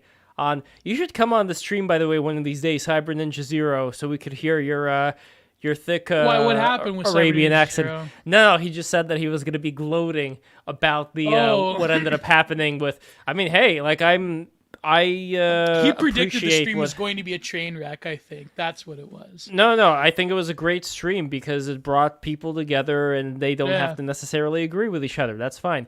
So the ABC 123 says... It was a squash match, but I mean, well, I don't know. So $5 Geo, let me send you some stuff. Let me train you so that you shall surpass me and my bloat max ectomorph physique. Yeah, man, I have to be like the Russian bear. We got good... Yeah, I mean, if you live near... I mean... I don't know, like the shipping costs would be outrageous. I mean, you could buy weights on Amazon. I mean, the shipping probably like I sold 2 works of art recently and I had to ship them. Fucking shipping's outrageous. I think I'm just going to use UPS instead of Canada Post. Like, fuck that shit. Anyways, YouTube channel official with a, what is that, a kanji text there? Good Salmon, Marduk. Yeah, Good Salmon and Marduk.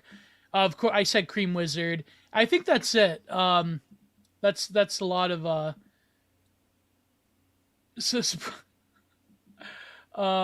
man. Is CF doing Simpsons comics? What the fuck? I don't know about that. Oh yeah, Barry Weiss. That is not the real Barry Weiss, I don't think. I mean, maybe. You never know. You never know. Lev hope. Yeah, don't give Lev hope. It's funny. I had this joke I was thinking about the other day. Well, 2 things with Lev. One was when he kept saying Nick Jr., like about the call. He's like the colors of Nick Jr.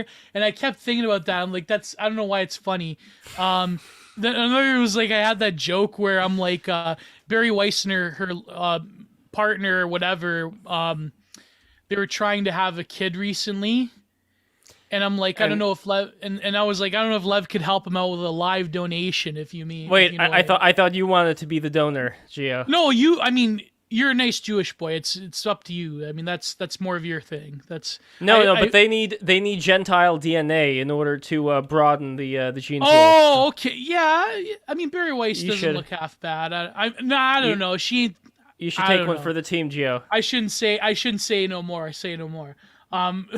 Take one for the team, Gio. She'll write a Substack about it. I could. No, see, I thought about that, but here's the thing.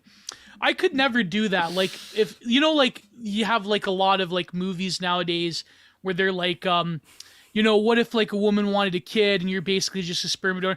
I think, like, as a man, that's kind of... Is that what you call a spermador? Spermador, no. Spermador magazine. We're bringing it back, baby. No, I sperm donor. Oh, god damn. Oh, I'm trying to make a serious point. I think, like, as a man, it's kind of bullshit. Like, even just the idea of, like, sperm banks and all that. Because, like, I feel like if you have a kid out in the world, it would just, like say a hot woman that's probably on Twitter right now, probably has autism, probably likes fat guys, probably has nice cute face and a nice big you-know-whats, and probably, like, really wants a kid. I would feel terrible. I'm not talking about anyone in particular. I would feel terrible if they would, like, I just want a kid. I'm not going to bother you financially.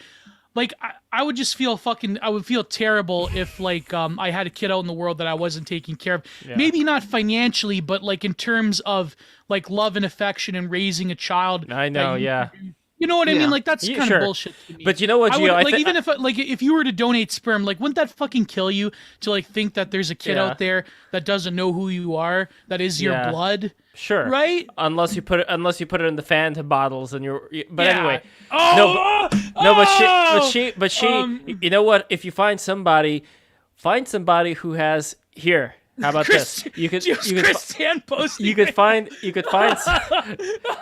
somebody who has autism, but not how you think. When I say she has autism, it means like once you're in the bedroom and you take your clothes off, she says, "Aw."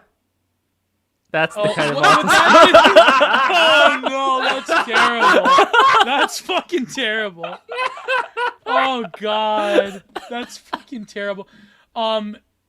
GF's a CF fan. No, I didn't mention. Listen, I did not mention CF. I don't even know who CF is. Anyways, yeah, I don't know. I don't know who he is. Chris Alton is in the chat as well. Man Ray of Hope. No, it is not Mommy Venti. You have to be deeper into Twitter culture to know who I'm talking about. I'm just joking around. The person I'm talking about is a very sweet friend of mine, and I don't want to insult her. I'm just fucking around. I'm not trying to cast aspersions on my friend. I'm sorry, but hey, it would be nice one day. I mean, she likes fat chicks, so who knows, right? Well, Gio, I know for sure you're going to be casting plenty of dispersions on many beautiful women. Plenty of comeuppance. Cyber, look at Cyber. I could imagine this. Okay, imagine an amazing future where Barry Weiss and her lesbian wife wants a kid, and like say Gio is right there. Barry Weiss writes an article, "My child's father is Fash." Can you imagine? Like that would be like a Pulitzer right there. I had a child with a Fash. I mean, I'm sure there's probably a writer out there that writes who used to write for Exo Jane or something. That probably like I got knocked up by a fascist, and I I think that could be There's already articles about women hooking up with Republicans. It's only a matter of time. Well, this writer that I know that I was talking about, she actually did write an article about how I dated a Proud Boy. So maybe I should stay away. Not only will she win a Pulitzer, she'll win a pew, pew, pew, pew. Amazing. Oh my god, Lev, you're guys, too much. we gotta go. Sucking Slimer. Imagine the sheer magnitude of plastic your sperm comes into contact with, and its course at the sperm clinic. Kids guaranteed sperm. That's the ultimate plan. No, Gio. This is like this is like Star Wars Clone Wars, except it's just like all these plasticized children being born, like an army of them. He's the guy Simon Heiselman ripped off when starting out because basically what happened with Ethan Klein and Sam. What the fuck? Ethan Klein? Oh, you're referring to... Yeah, okay, I get it. I get it. All right. Guys, oh my god, what is this? We gotta go. Listen, every liberal woman, their dream is to have a cottagecore, huge family with a fascist. That is their dream. Every liberal white woman wants the fash lifestyle that is their titillation, their evil. It's like why they watch true crime podcasts. There's something about liberal, especially ethnic but white presenting liberal women, like a nice a quarter. Gio, you're giving me 2016 flashbacks. Yeah, I know. It is true. It is true. Because that's literally how my ex and I met. Oh my god. Oh my god. Oh, that's. We'll save that for an After Dark. Save that for an After Dark. BTR After Dark. The Carl Rittenhouse case. I wanted to say a few quick things. Carl Rittenhouse, is that his brother? Carl. Yeah. Carl. Hot Carl Rittenhouse. Carl. Did you get that reference, by the way, Carl? Sort of. And we do got to go to and we got to go to super chats as well, by the way. Yeah. We can't forget those. Not the Walking Dead one, but the llamas with hats. Yeah, Carl. Oh man. I think like what's happening now. You know, it would be a great idea, Lev, if we get... this would be fucked up. If we had a BTR stream about the trial after the verdict, where we get Prudentialist over here against CRK. Sure, yeah, we could figure something out. Oh, that'd be fucking fireworks right there. Well, let's see what that'd happens. Be fireworks. And I do have to because he was figure out, by the way, going on pretty hard about the. I don't know. I mean, I love the guy, but I gotta disagree. I think like I'm in the same position, but I'm not gonna say more. Yeah. But anyways, I think what's the media response. A lot of the takes are getting so fucking stale right now. What if he was a black kid? Like, listen, like, and this isn't my take. This is Evan's take on Twitter. Evan Platinum, my good friend, who I don't know, he does interviews, but he said like the greatest tweet ever in response to that Rex Chapman fucking ghoul. He said that if this was like a black conservative kid, like our friend Daniel. Is this the one where he says he'd be on the $20 bill already? Like, yeah, Republicans, if it was a based black conservative that gunned down Antifa members, Republicans would demand he be on the $20 bill. And I responded, I said they would take Sheldon Adelson money and they would commission a bronze statue and put it in the Reagan Library of him. Like people don't fucking understand. GOP normie-con Republicans that vote for fucking Marco Rubio, they worship the based black conservative. They would fucking if Ben Carson became a fascist leader, they would erect a gallows. They would follow him to the ends of the earth. Exactly. Yes. Yeah. He would become an actual god emperor. By the way, speaking of Ben Carson, you know that our good friend of BTR, Daniel, he was recently on. In fact, let me promote Daniel right now because he was also on Turning Point USA as well on one of their recent shows. My God. Oh, so he's gonna be a Turning Point kid.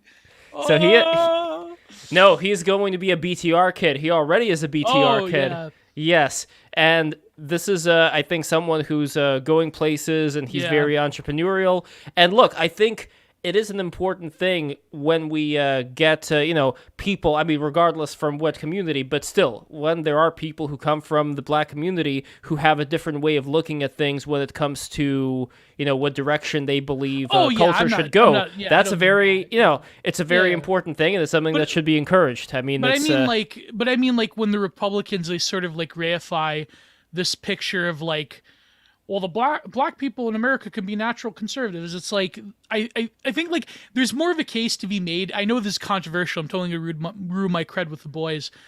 I think there's more of a case to be made that like with Hispanics in the future, when they become more like waspified, the way that us Italians or like Lev's people or whoever became like more waspified. Yeah, the Irish.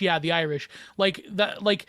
Well, the Irish is actually a good example, but I think like there still isn't like I shouldn't even buy into the myth of like the based Hispanic as well, because there still is a lot of like problematic aspects, like a lot of members of San Muerto crosses the border, which is kind of like the shitlib new age thing of like but like Mexican Hispanic, and like I mean.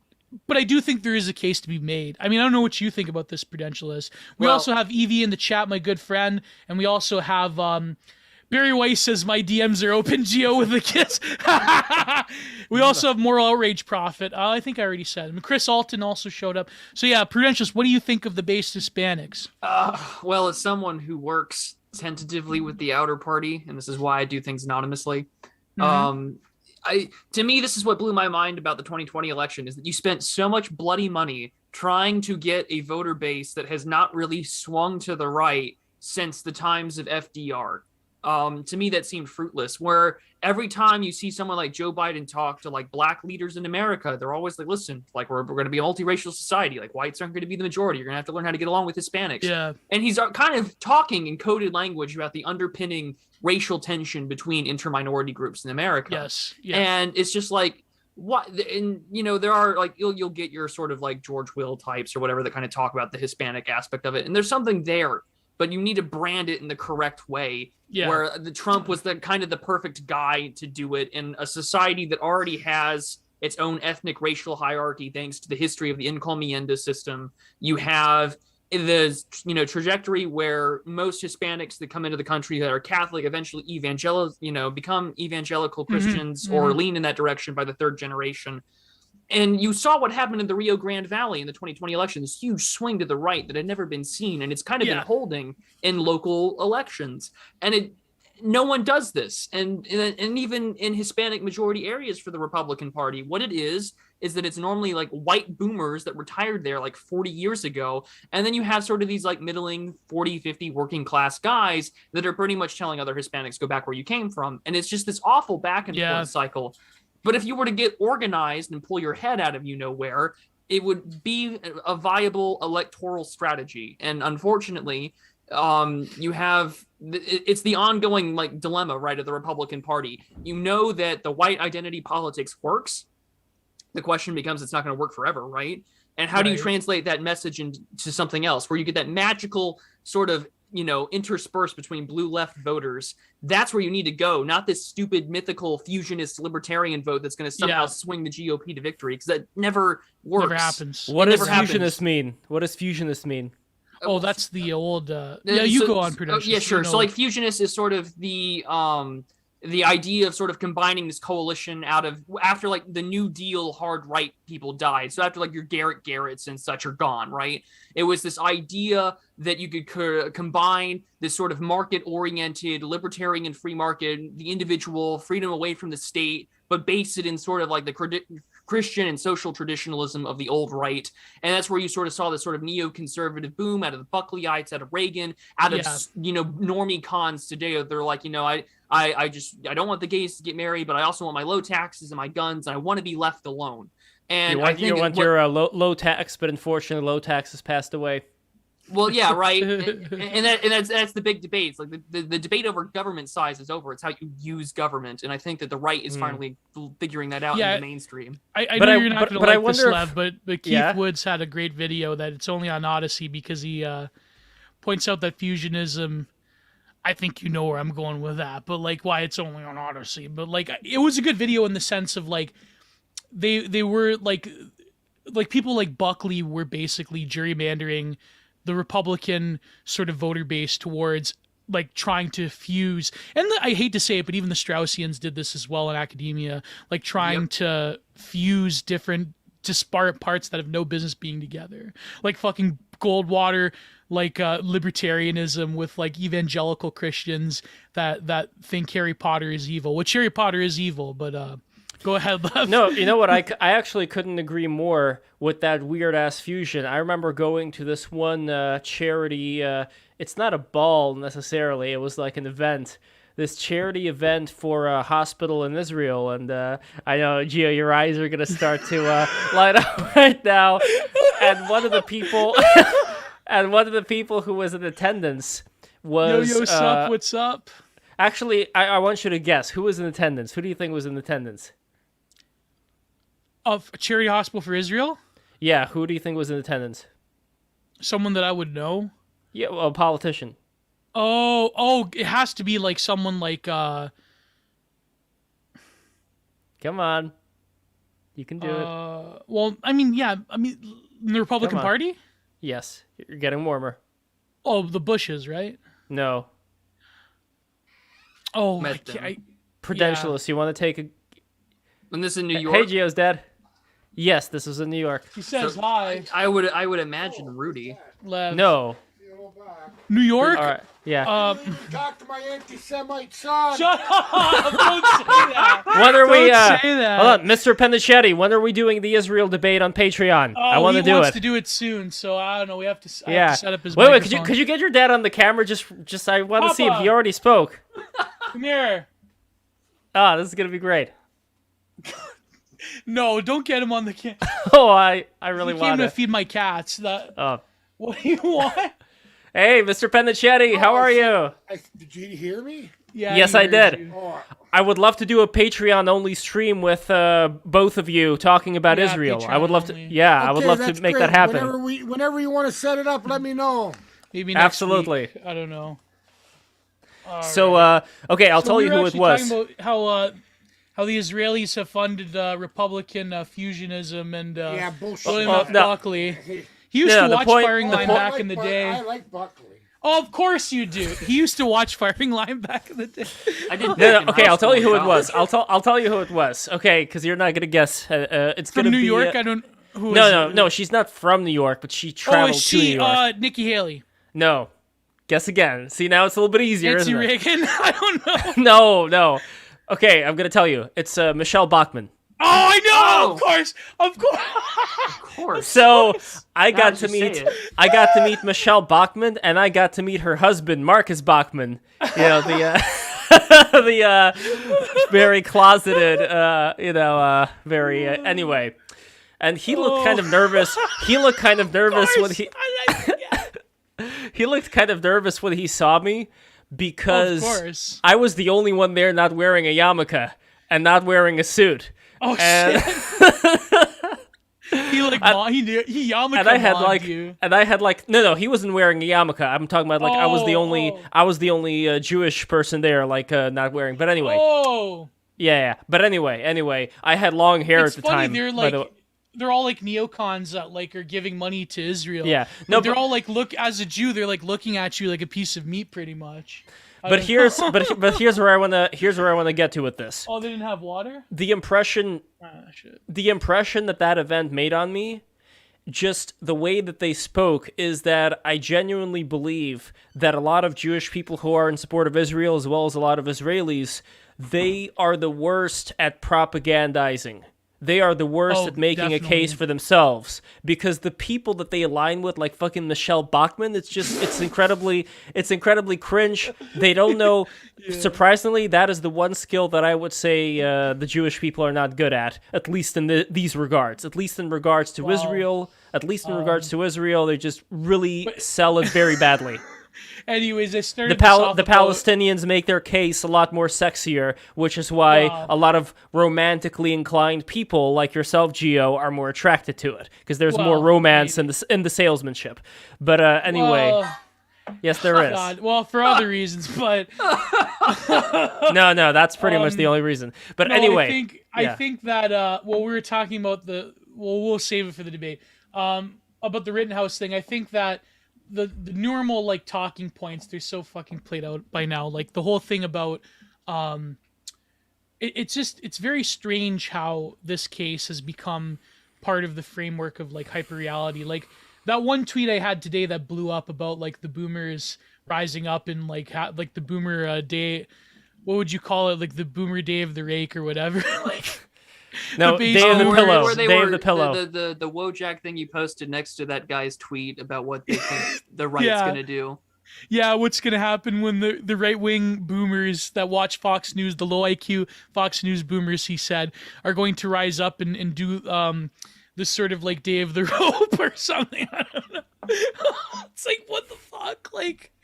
It's funny because it is kind of I hate to say it, but the boomers kind of are the demographic on the right probably most likely to actually do something, which I hate to say it, that's kind of pathetic, but it's, I don't know. I mean, that tweet is obviously ridiculous, but yeah, it's just, but I love how that comic, in the boomer, he's buff, but he's got he's got the Wojak on it, the soy jack, and he's got the best part, whoever edited that on 4chan, he's got a fucking M14, the boomer gun of choice.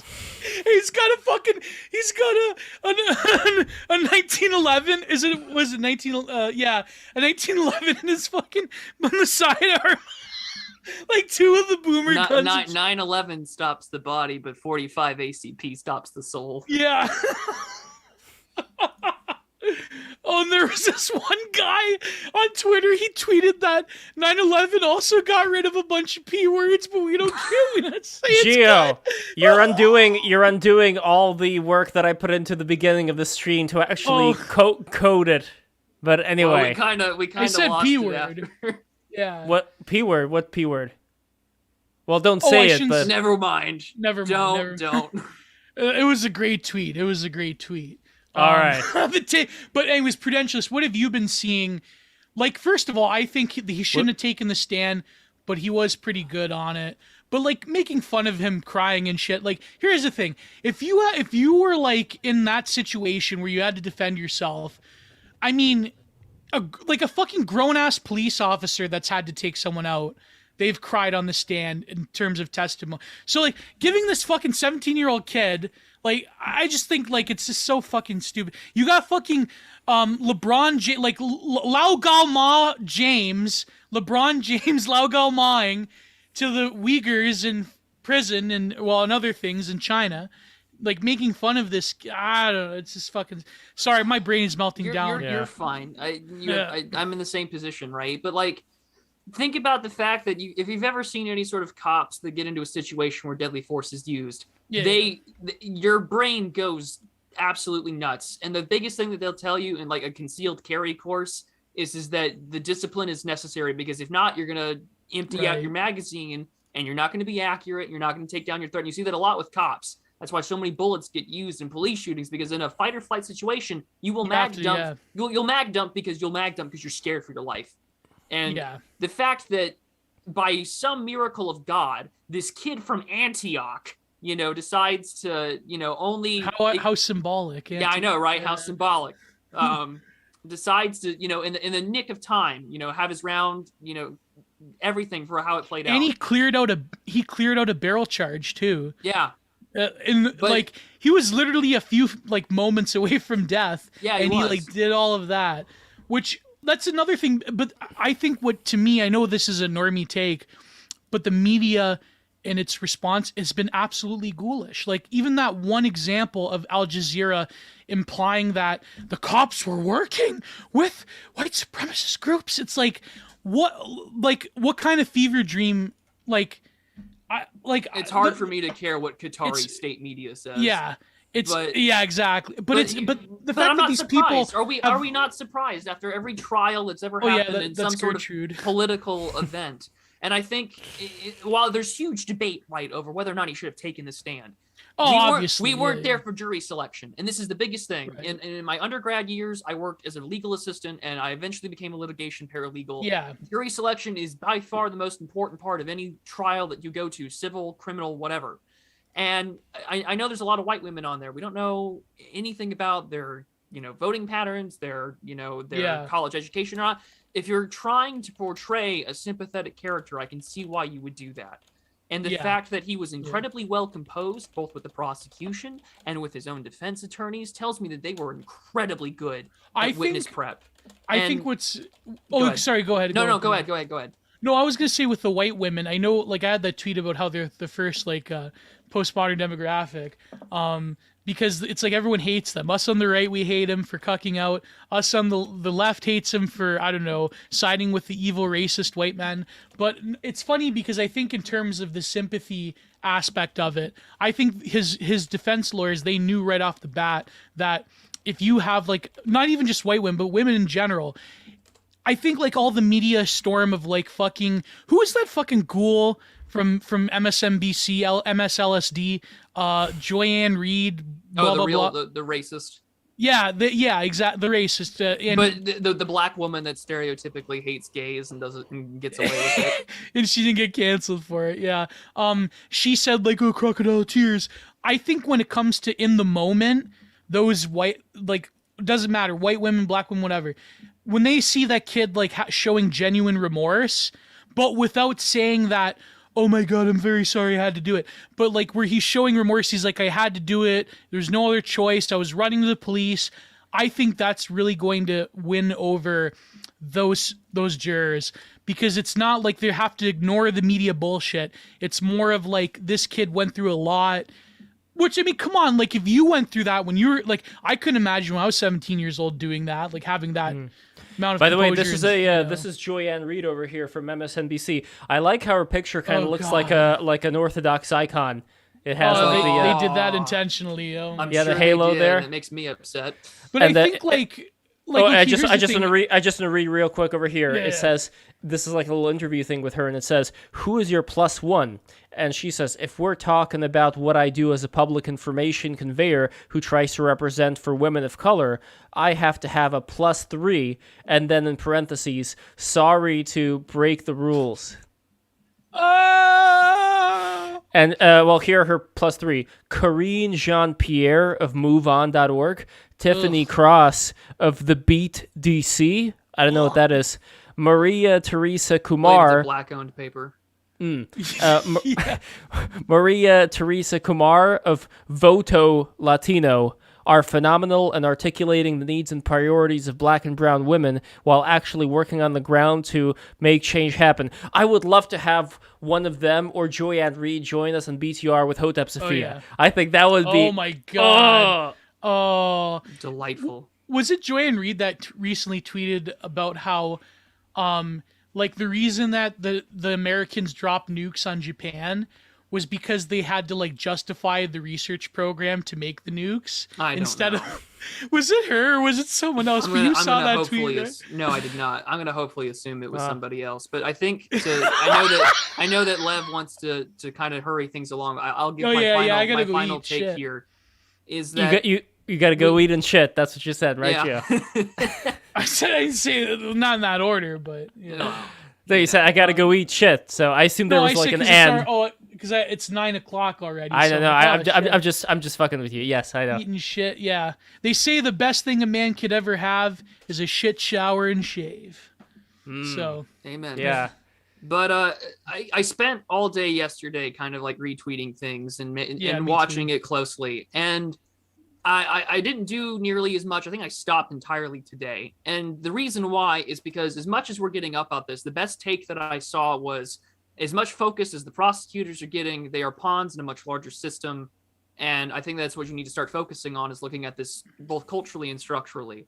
And the biggest thing that I've been observing, as long as I've been consuming politics and paying attention to politics, and this is coming from some autistic kid who watched politics in 2004 because my dad was in Iraq, and I cared about the Bush v. Kerry election. To me, I've noticed that it is always the circuses over the bread. We'll see tweets about inflation or the price of gas or whatever. The price of treats. The price of treats. But what gets people's attention throughout all of our like political history and our understanding? It's about the media. There's always the meme about Obama that goes back to the tan suit and really nothing else. We talk about Gamergate, how that was the big thing that changed things politically. And it's the circuses that do it, because what do we care about? I just wanted to play my video games. I just wanted my treats. And now it's a political space. And it's the same thing with everything that we're seeing nowadays, not in the whole personal political sense, but in the sense that every facet that has not been a political battleground will inevitably become one. And that is the nature of this interconnected society. And so anytime that you want to get the attention of normal, I just want to go to work, I just want to buy my beer after work and relax, it's always that kind of essence. That's why it's always about boundary breaking. It's why that Olivia Rodrigo chick thought that pop stars were for white girls, even though she's like, an 18-year-old Zoomer who probably grew up seeing Beyonce and stuff, who are like the, queen of queens. Yeah, all Spice of that Girls. stuff is how it becomes. It's how it gets people's attention. It isn't the bread. It's always the circuses. And to us, we're enjoying this because it's in real time. It's like court TV. It's like O.J. Simpson all over again, but for white people. And it's like white people. Yeah, it is. It's like my god, we gotta clip that and put that on Twitter. It's like court jester TV. That's what it's like. Ooh, court jester. It's like night court, but your life is on the line. And oh god, what makes it worse is that while we're squabbling over the crosses or the judge or the proud to be an American ringtone, what's at stake here is the legality and the precedent of self-defense. The fact that this kid has a cultural identity that he believes in rushing in, like the whole thing out on cross-examination, like, well, why did you go there? And he's like, well, because there was a fire. And that is a rare breed of people that doesn't exist anymore in the mainstream. And the fact that there aren't people out there that are willing to go to run at fires and run into the heat of danger. I don't care that kid was 17. That used to be the American polity. That used to be what ordinary people would do because it was the right thing. And the fact that nowadays more people are ready to rubberneck when they see an accident on the highway rather than stop their car and administer first aid tells you a lot about how bad things have gotten. And to me, that's the biggest frustrating thing about this, is that we are making a big spectacle over the show. But what's at trial here is the culture and the ability for you to use the God-given right to self-defense and to defend the right to make your community better. And that'll be my final take on it, because that's a clippable moment right there. My Orthodox faith, my recent bringing back to Christ, everything that I've seen in the community, all the stuff that I do in real work and real life for politics and cultural stuff, it makes me sad knowing that we're going to become so indifferent to a point that gentlemen, men, women, whatever, who are so upset over the fact that anarcho-tyranny is the de facto way of rule in this country that we are going to punish and crucify children over the fact that these people want to do something to make it better. And I think that applies to any race in this country. But like, I remember Bap said that he was one of like the last line of like that Anglo-Germanic stock that came to America that actually like has that like warrior gene within them. I know Bap was probably making a lot of it, but I think it is true. He's like the fact that he was operating so smoothly in that situation. Bandar, did a certain someone have a contrarian take about this case? I wonder who that would be. There was also I heard that this was great. on, I was gonna say before. Sorry, but just quickly to promo. I was gonna say about the point about the Hispanics. I heard that you said something similar. You had a recent stream with Oren McIntyre. I watched it. It was pretty good. I also watched your recent stream with Joel Davis. So go and watch it, Lev. If you could throw that up, the stream with Oren McIntyre. You did this, was it on Oren's channel or was it your channel? It was on Oren's channel. Yeah, okay. Yeah. So, both friends of the show. We got to go Oren on again. And you were also talking with Joel Davis about the particular geopolitical theorist. I watched it. Did you I cut off in the end. I had to go do something, but did you get to the questions in the Discord? Yep. Because did you I asked a question about Ni Hao Nick, but on China. Well, we addressed that one in great detail. Oh wait, I'm looking at the uploads for. Looking at the uploads for Oren McIntyre. It's The Future of Conservatism with Will Witt, Mosca on Why the U.S. Became an Oligarchy. Where is this particular video? I'm trying to find it here. Let me find it for you. All right, thank you. But then go to Joel Davis's channel and post that. But to shill though, I guess, is that every Sunday I talk about geopolitical and international affairs. And this Sunday I'm having a few Polish gentlemen come on who have willingly offered their time to talk to me about the current ongoing border and migrant crisis between Poland and Belarus. Oh yeah. So if you want to see some on the ground news and some clips and what the perspective is from ordinary people, that would be a good time to tune in. That will be at 1 p.m. Eastern time this Sunday. And here is the video. So we are going to be going soon. That was, by the way, very well said, Prudentialist. There was, I remember, a Tim Pool video that I was listening to where he was saying how in California there's some new law where if you get robbed, like you have to resist and allow like the robbery to take place or something. I don't know. It's just some weird. In Canada, you could shared get thrown that in clip jail. Where they were loading in a bunch of laundry detergent and they were the staff were telling each other don't intervene because you'll get fired. Yeah, because they have a law where under I think $800 like misdemeanor petty theft you won't get charged for. You can shoplift in California. You can shoplift in California under $800 holy for free. Fuck. Yeah. Oh my god. Like and by the way, thing, just I agree. Okay, there was that one the Fed Post podcast. They were talking about this. I agree that like you shouldn't have harsh punishments for shoplifters. I think like if you're shoplifting for subsistence, that's different. Like a homeless guy that steals a candy bar or like steals a loaf of bread. But like say your family doesn't like bread. Say they like cigarettes. Is it wrong to steal a truckload of cigarettes and then sell it for what? Nah, I'm doing the fucking Fat Tony bit. No, but I think like I don't think like shoplifting for subsistence. I think like they should be slapped on the wrist. But when it comes to like fucking people exploiting it and like basically reselling merchandise, that's what it is. Yeah, I know. I'm not gonna dox anyone, but being around construction, me and my old man, we've encountered certain people throughout the years. Construction. No, shut up. See, waste you mentioned construction as Italian, you think you're mobbed up. That's a stereotype, Lev, and it's offensive, and I don't want.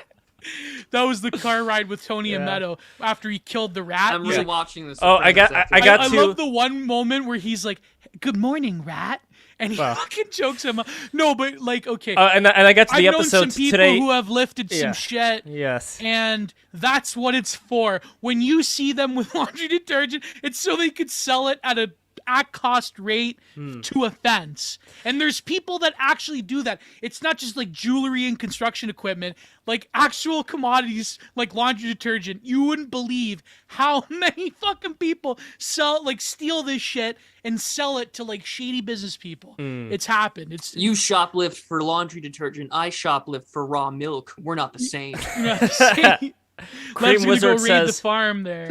Cream Wizard says, "Can the shoplift raw milk for Lev?" I appreciate that, Cream Wizard. By the way, what ABC said over here, pain in the way we truly expand consciousness. Yes and no, because what I would answer to that is like a horse that gets whipped all of its life, it also feels a lot of pain. There's a lot of people who live in a lot of excruciating pain. It doesn't mean that they have higher consciousness. So I think, yes, pain obviously is a requirement. Some of them do. I'm not saying they don't. I'm just saying that it's not just enough to say that if you only become an ascetic, there are some Hindus who become these quote-unquote ascetics, leaving their wife and kids behind. That's bullshit. Once. I mean... I get it because they don't want to be a burden on their family too. Like there's another practical reason. But at least Gopi Krishna's story, that guy who had the Kundalini experience, according to him, dad left them and they were on their own and they were in really dire straits. There was this guy once, really quickly, me and my old man, we used to like stay up and listen to Coast during the summer when I didn't have school. And there was this guy who was dying of cancer. I think like one of those rare brain cancers, like, the singer for Death, Chuck Schuldiner, like he died of a glioma, like something like that. And he said he was on Coast to Coast and he was in hospice care. He was on the verge of death. He said, I had no energy. I was just in a bed all day, languishing in pain. And I could only get up for 6 times a day to go to the washroom and like experience like the worst pain I've ever had, you could ever imagine. But then he had this like religious experience, this like Kundalini. He described it as like the energy coming upon him, and he saw God, he saw an angel that touched his forehead, and he said the doctor said it was almost like a miracle. The tumor like disappeared and all of his pain was gone. And he said like going through that experience of living night, day, 24/7 with excruciating body pain from this tumor, he said was the equivalent of like a desert father or an ascetic in the sort of a Hindu triangle. And I think like very few people who have been through, now I'm not comparing because what I've had compared to that is minuscule. It's nothing. But I've lived in my life with chronic sciatic pain through the years, up and down. And it is like when you do have a chronic pain issue, I haven't had an attack in like almost 4 years, knock on wood. But and that's partially because I've started exercising more.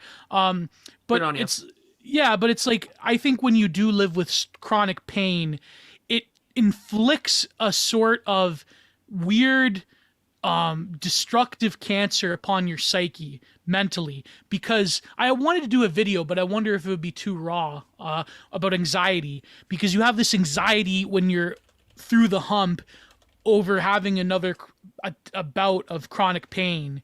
It's like it's always like the demon that's like looming there, and it's like I wonder but only very few people can get any meaning out of it. It's like the demon that's Laura looming there. Sorry, Laura looming there. Yeah. All right. Like Simone Weil says that her actual condition is the pain. Is that pain? No, it's true. I mean, Simone Weil, she died very mysteriously. I mean, I think she had a chronic pain condition, but she basically starved herself to death, if I recall. She had some kind of illness from her ascetic type of lifestyle. She, because that's the downside of it. A lot of these ascetics, I know we have the stories of them living to 100 years old, blah, blah, blah, but there are a lot of them that do get clipped in their middle age from chronic autoimmune disorders that come with having very little food and sustenance throughout your life, unfortunately. There is we got to go to Super Chats right now, but there is one thing I wanted to say. That was a hell of a discussion. I wish Slush was here for that one. Well, he'll definitely be back, and we're going to have Glink on as well pretty soon, and I'm looking forward to that. So, So anyway, there was this burning off of karma that the ABC said.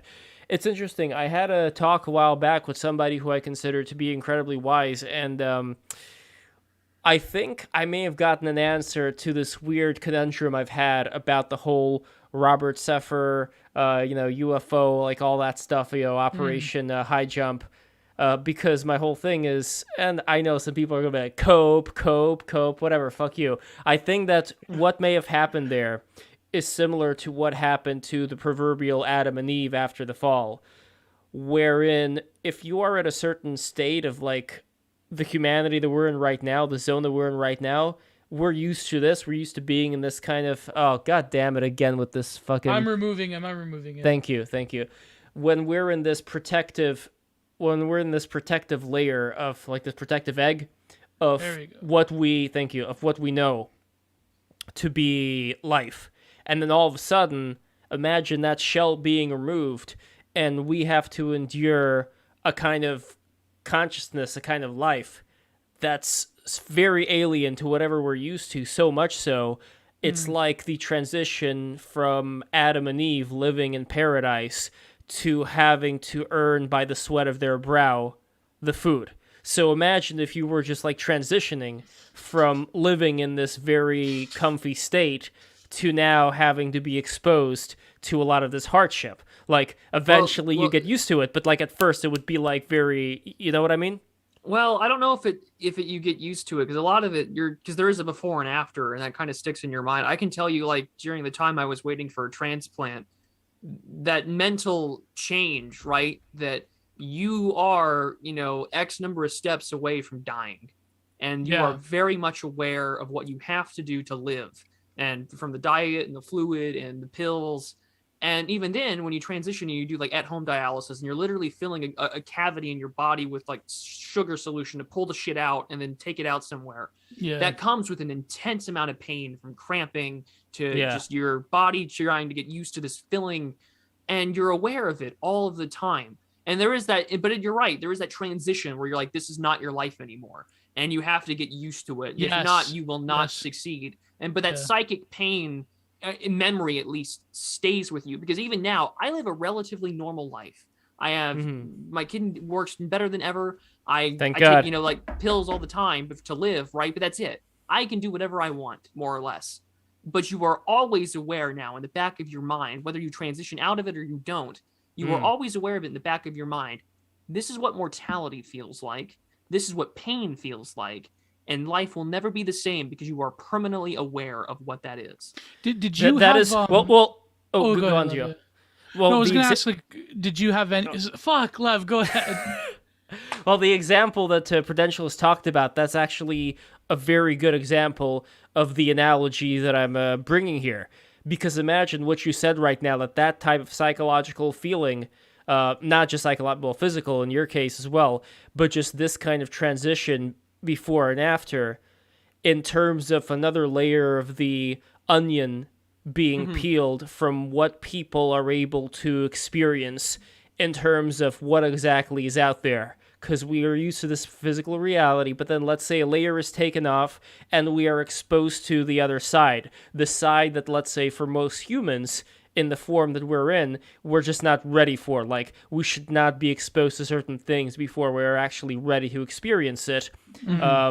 Like, you could say it's like the heavenly realm, the celestial, whatever. I don't know what these layers are. I don't know what they consist of. I don't think anybody really does.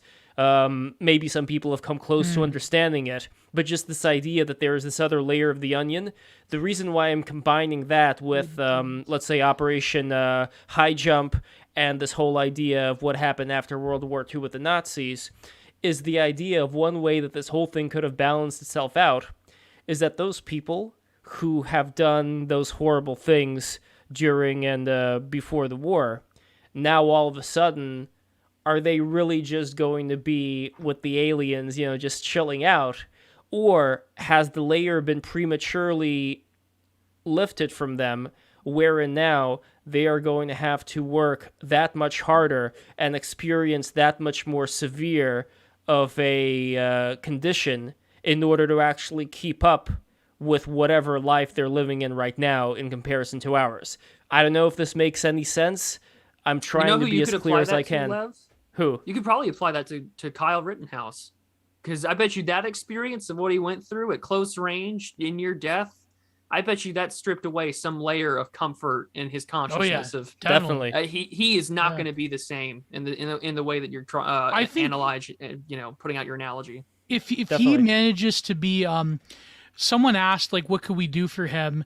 My buddy Matthew Stowe, he said, if he has a proper father figure in his life, and if he were to be sheltered for a time from the media.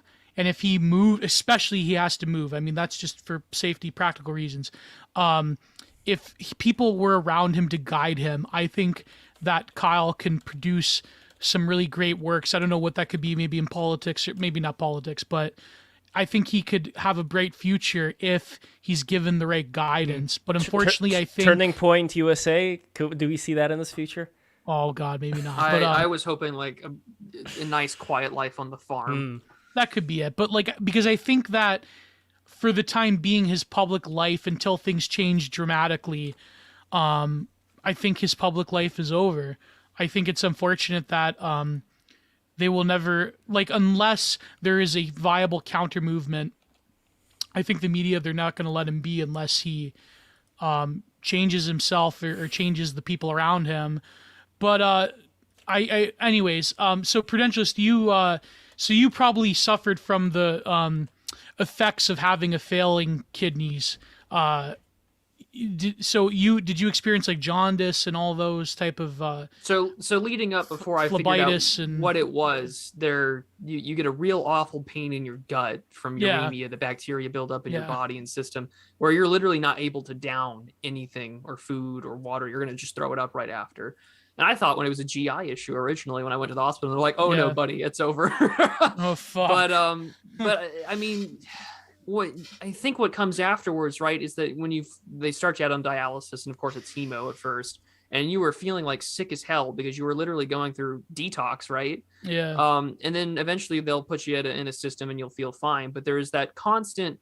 Your energy's gone, your sense of self is gone, your body is more fatigued easily, you're far more likely to bruise, and you have to maintain a very low phosphorus level, because if you don't, you permanently turn your bones into like an 80-year-old's, and they will break very easily.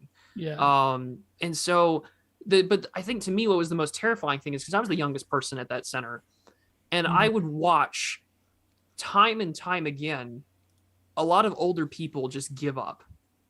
And it breaks your heart to know that, like, oh, they haven't been back for a couple of days. They're probably going to die. And that's it, right? And they make that choice. And I think that's the worst part. But, like, you're, like, with 60-year-old alcoholics, and you're, like, the only... Well, it's not even that. It can be... It's mainly diabetics in this country, which is the worst. Yeah, that is true. Yeah. But, yeah, I mean, that could be a whole conversation for another stream. Yeah. That was, like, me, man. Like, I for the longest time, I didn't want to take any pills or any bullshit because I was technically pre-diabetic. And a few years ago, or no, maybe more than a few years ago, I discovered that I was like right on the verge, like in the terms of sucrose, sugar, what do they fucking call it? Glucose level. And that really fucking gave me, because I have family members who are diabetic. And my grandfather was diabetic, and that probably resulted in his heart aneurysm. So I'm like, oh fuck, like I just like in my case it was neglect. In your case it was like something like out of your control. You know what I mean? Like that's But it's like it really like those moments they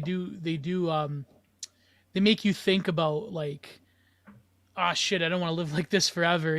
Because I mean that's different than what you went through. Because you know what I mean? It's like I don't know. It's really weird, like when people talk about things like the obesity epidemic and things like that, or like the explosion of cancer and diabetes. It's like I don't know. It's very like you can blame a lot of the shit that they like.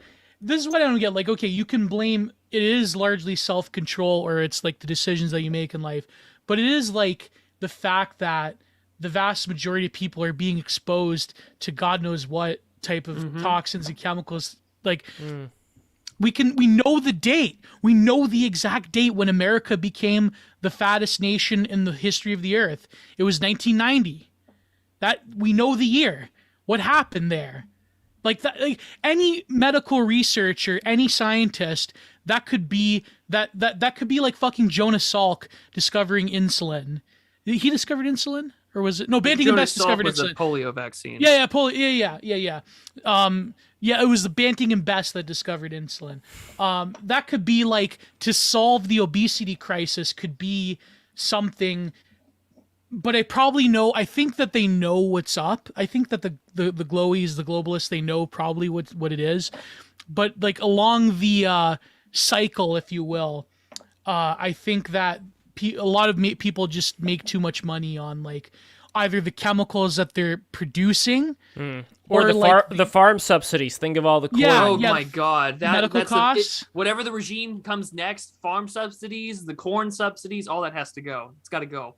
Yeah, I agree. Yeah. All right, guys, we got to go to Super Chats right now. This has been a very fascinating conversation. Simone Weil says her actual condition is Christianism. Well, I don't know. They say that Simone Weil, her biographer, said she had something with her father there. I don't know. I love Simone Weil.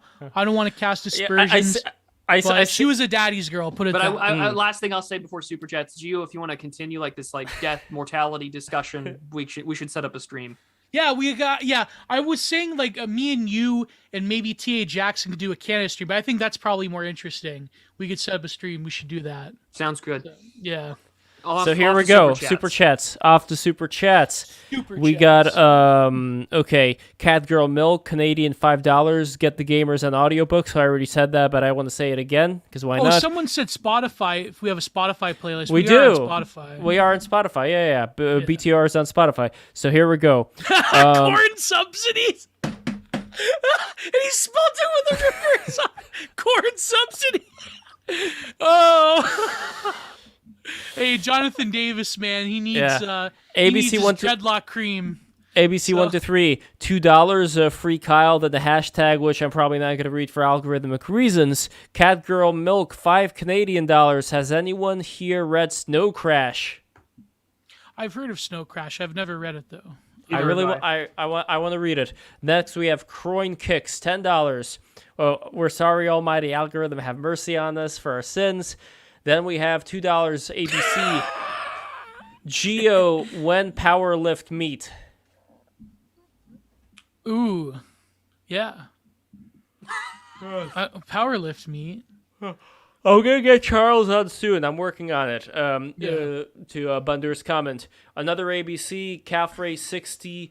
Okay, look. Here's the thing. I recently moved, so right now I just did the gym. Give me some time to get back into it, okay? And then you'll get your 1/3. But 60 times while holding 135 pounds? I don't know. That's gotta fuck up your Achilles after a while.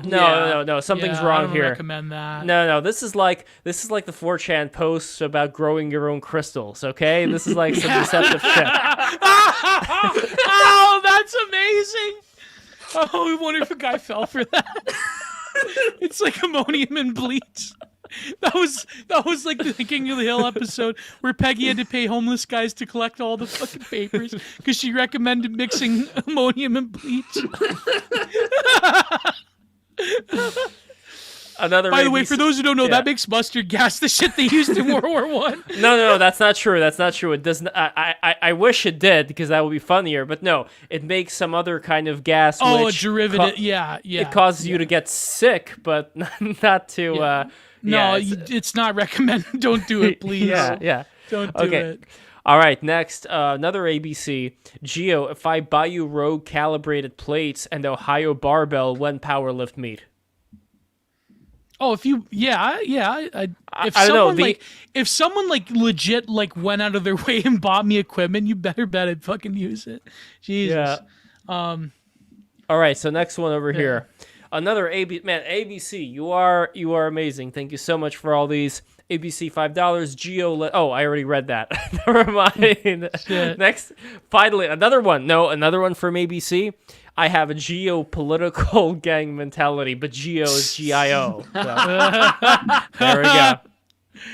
Make sure to lock your knees, Lev. It'll get you big and strong. Yes. I'd feel like you got to work up to that. Like, I got the raw milk in the refrigerator. I got the meat. In fact, I have this lady I know named Judy who lives in the Finger Lakes. I got to find out how much she's charging for her. She raises these beautiful sheep. These sheep with like red fur and red wool. Fur sheep? Red wool, yeah. Merino sheep.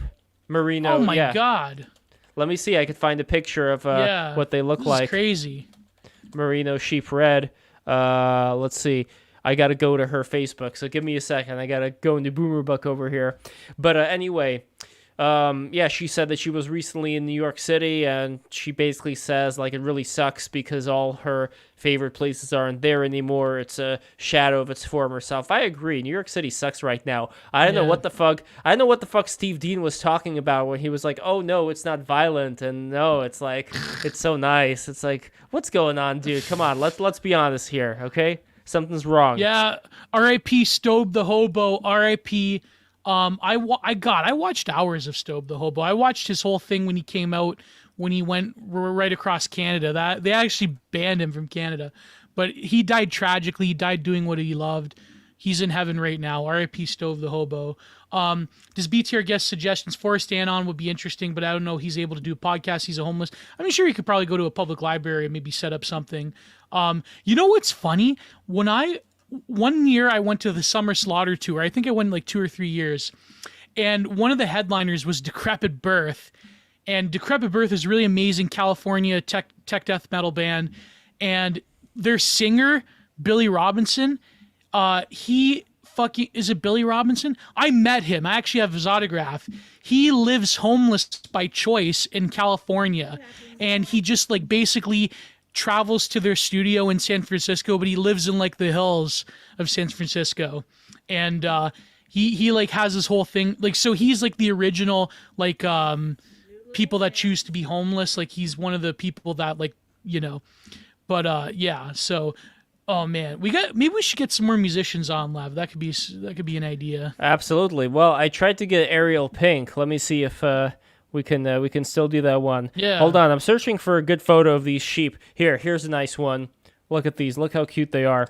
But some of them are getting ready for the chop and block, so to speak. But the sacrifice. Hold on. The photo is loading over here. Just give it a second. And Lev she drinks breast milk. Maybe eventually. Here, look at this. Look at these guys here. Oh, they're not like red. They're like beige. Sure. Yeah. But they're cute, right? They're cute.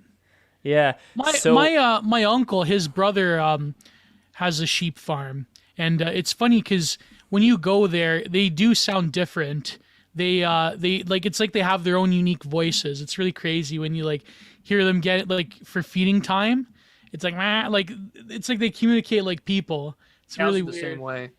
Yeah, cows are kind of like that. Yeah. Hobo stream when I mean we could get it. I love like I'm very fond of like hobo culture, and I watch a lot of train videos. You know, I wonder if we could get Shoestring Hobo. He's pretty popular on YouTube. I don't know if he does interviews though.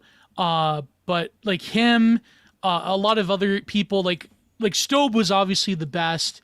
But there's other ones that are on YouTube that have like something about like just people riding trains nowadays. It's like a delicious throwback to a simpler time in life. And some of them, I don't know, like we've gone from riding trains to running trains. Oh, remember when it's one girl and guys, that's a train. That ain't no three-way. That's a train. Okay. And check out these, by the way. 2 girls or 3 girls with a guy, that's a 3-way. That's look menage a trois. Look how comfy this is, by the way, these sheep over here. See, this is like a small family farm. Like she's the owner of the farm. And look how sweet this is. Isn't this nice? Oh, that's cute. Yes. Bum debates. Like bum fights, bum debates. That'd be amazing. Get some schizos. Good Egg. We should get Egg God on. He's a great poster. Egg God. What if we get Egg God and Eggy at the same time? That could work. That could work. I think that'll be a lot of fun. We should get we should get Joel had him on Martel. He does a lot of fiction, like pulp fiction stuff. I'll send you his deets, Lev. But I'm very sleepy. I gotta go to bed, everybody. Oh, another one, Lev. Another one. We have to get on. Solar Sands. That could be another one. Yeah, I sent Solar Sands a message, so we're gonna. Oh, nice. So over here, okay. So Tux loves you. $5. Whoa, Gio watches train videos. Pretty based. Oh yeah, I love trains. When I was a kid, I had like a lot of train videos. I had the one train video. The guy was named Ian something from England. You could look up his videos. But my old man's worker, my old man's foreman at the time, he is like he has like model trains and everything. So, and when I grew up as a little kid, I watched Thomas the Tank Engine. I had like an elaborate setup and everything. So, yeah. Speaking of little kids, look at this little kid right here. Isn't that adorable? Cute. Yeah, he's got a little sweater over here to keep him warm. Love, don't you love me? Lisa, don't you love? Why does my beef sound like a sheep? Like back when The Simpsons was original. Yeah. Oh, by the way, I'm going to come out with a Simpsons-based video. So I'm going to compete with Max Durant. No, I'm kidding, not compete. A Simpsons-based video, if that's what you mean. All right. It's going to be about Spielberg, the film festival, and I got this idea from watching that one scene in Ben-Hur, that the real scene, not like the fucking Mr. Burns, but it relates to the Mr. Burns one. But that scene, go everyone after this stream, go and watch, type in Ben-Hur, the water scene, where Mr. Ben-Hur's like, you truly are a king among kings. And the real film from Ben-Hur, that scene, it fucking moved me to tears. I saw that when I was a kid, but like that scene, like where the Roman centurion, his face turned from stone to like anguish and awe and regret. That is when the Lamb of Christ conquered the eagle of Rome. And I'm gonna cry right now. That fucking scene. This is when Christian movies were based and red-pilled and had high production rates, and it wasn't just bitching about some fucking fedora-tipping professor that like called you a moron. We went or from whatever. Ben-Hur to God's Not Dead. How? Yeah, fuck. You saw that meme too. Also, speaking of Ben-Hur, Tim and Eric has a regularly occurring character named Ben-Hur. That's his actual name. Here Oh, is that the same guy that was the other character, the guy's father, Tim's father, or no? No, that was probably Richard Dunn. I don't know, but Ben-Hur's whole shtick is that he would like take a random liquid that happens to be lying around, like in their winter episode, not Christmas episode. There's a difference in their winter episode. Like Tim just had like this jug of piss that was just lying around somewhere, and Ben-Hur went up to it and he smelled it first and he tasted. This guy, like, people did that, still and do then, that in California, by the way. Gio, sorry. hold on. Here's what he did. I'm interrupting. Okay? Yes. So Ben-Hur, he took this jug of piss, he drank it, he spit it out, and then he started drinking it again. So that's kind of like the Tim and Eric gag with him. It's like he gets something, he's disgusted by it, and then he continues drinking it. Same thing with that milk. So he was also one of the characters in their man milk thing. And Ben-Hur, he was walking with his dog named Dickie. And this milk guy, milkman, I guess, but it was like a teen boy, weird kid. Anyway, he gave him the milk, the rotten milk, and he said, "Merry Christmas from Tim and Eric," and he said, "Thank you," and then he drank it, and then he spit it out, and then he told his dog, "Dickie, that's not good." And then he just kept drinking it again, and that was amazing. And then when he died, when he fell down, his dog Dickie was like licking the milk that was like flowing out of the bottle. Crimbus, yeah. Like no, Crimbus is different. No, then they had the Crimbus special in 2010. I attended that event, and I even bought a Crimbus bush for my Korean architect you have like friend. Artistic knowledge. It's like me and Sopranos clips. Jeez. And my Korean architect friend, he ended up doing the architecture for Sejong City, which was this administrative capital, supposedly, but then they ended up changing it around. It was supposed to be like a Hobbitville for the Korean government. So like, oh my god. The so people basically, you travel in, so the circles you travel in. Basically, you would have a park like on top, so the people would be like on on the park, on the grass on top, and below them would be the government. So it would be like symbolically the government would be above the people. You see what I'm talking about? It's like a more Bugman version of Corbusier putting the fucking putting the playground on top. But there's still Terrence Malick. Yeah, Terrence Malick's pretty good. Oh no, I was gonna say it reminds me of Steve 1989. Where he's like, "Oh, this is gross. Oh, I'll take another bite. I'll take it." Nice. Oh, I love the hiss. The hisses are the best. The best part was the fucking chocolate from Vietnam, where he's like, "Oh, this is gross. Oh, I'll take another bite." Like he literally said in the same breath. And I also love when he uses the word putrid. By the way, this is what Sejong City ended up looking like, I believe. And oh no. So this isn't exactly Hobbitville, but what are you gonna do? Yeah, you can't always win. Anyway, this is it. This is the end. Bugman. Yes, this is the end. We've done enough. Thank you so much for watching. Man. Be sure to subscribe. Count Dankula next Tuesday. 3:00. Don't miss it. It's gonna be a hell of a show. Oh, because he's from Scotland. He's from Scotland. Yeah. All right, take care. Mwah. Good night, everybody. God bless. And goodbye. Too sweet. Here we go. The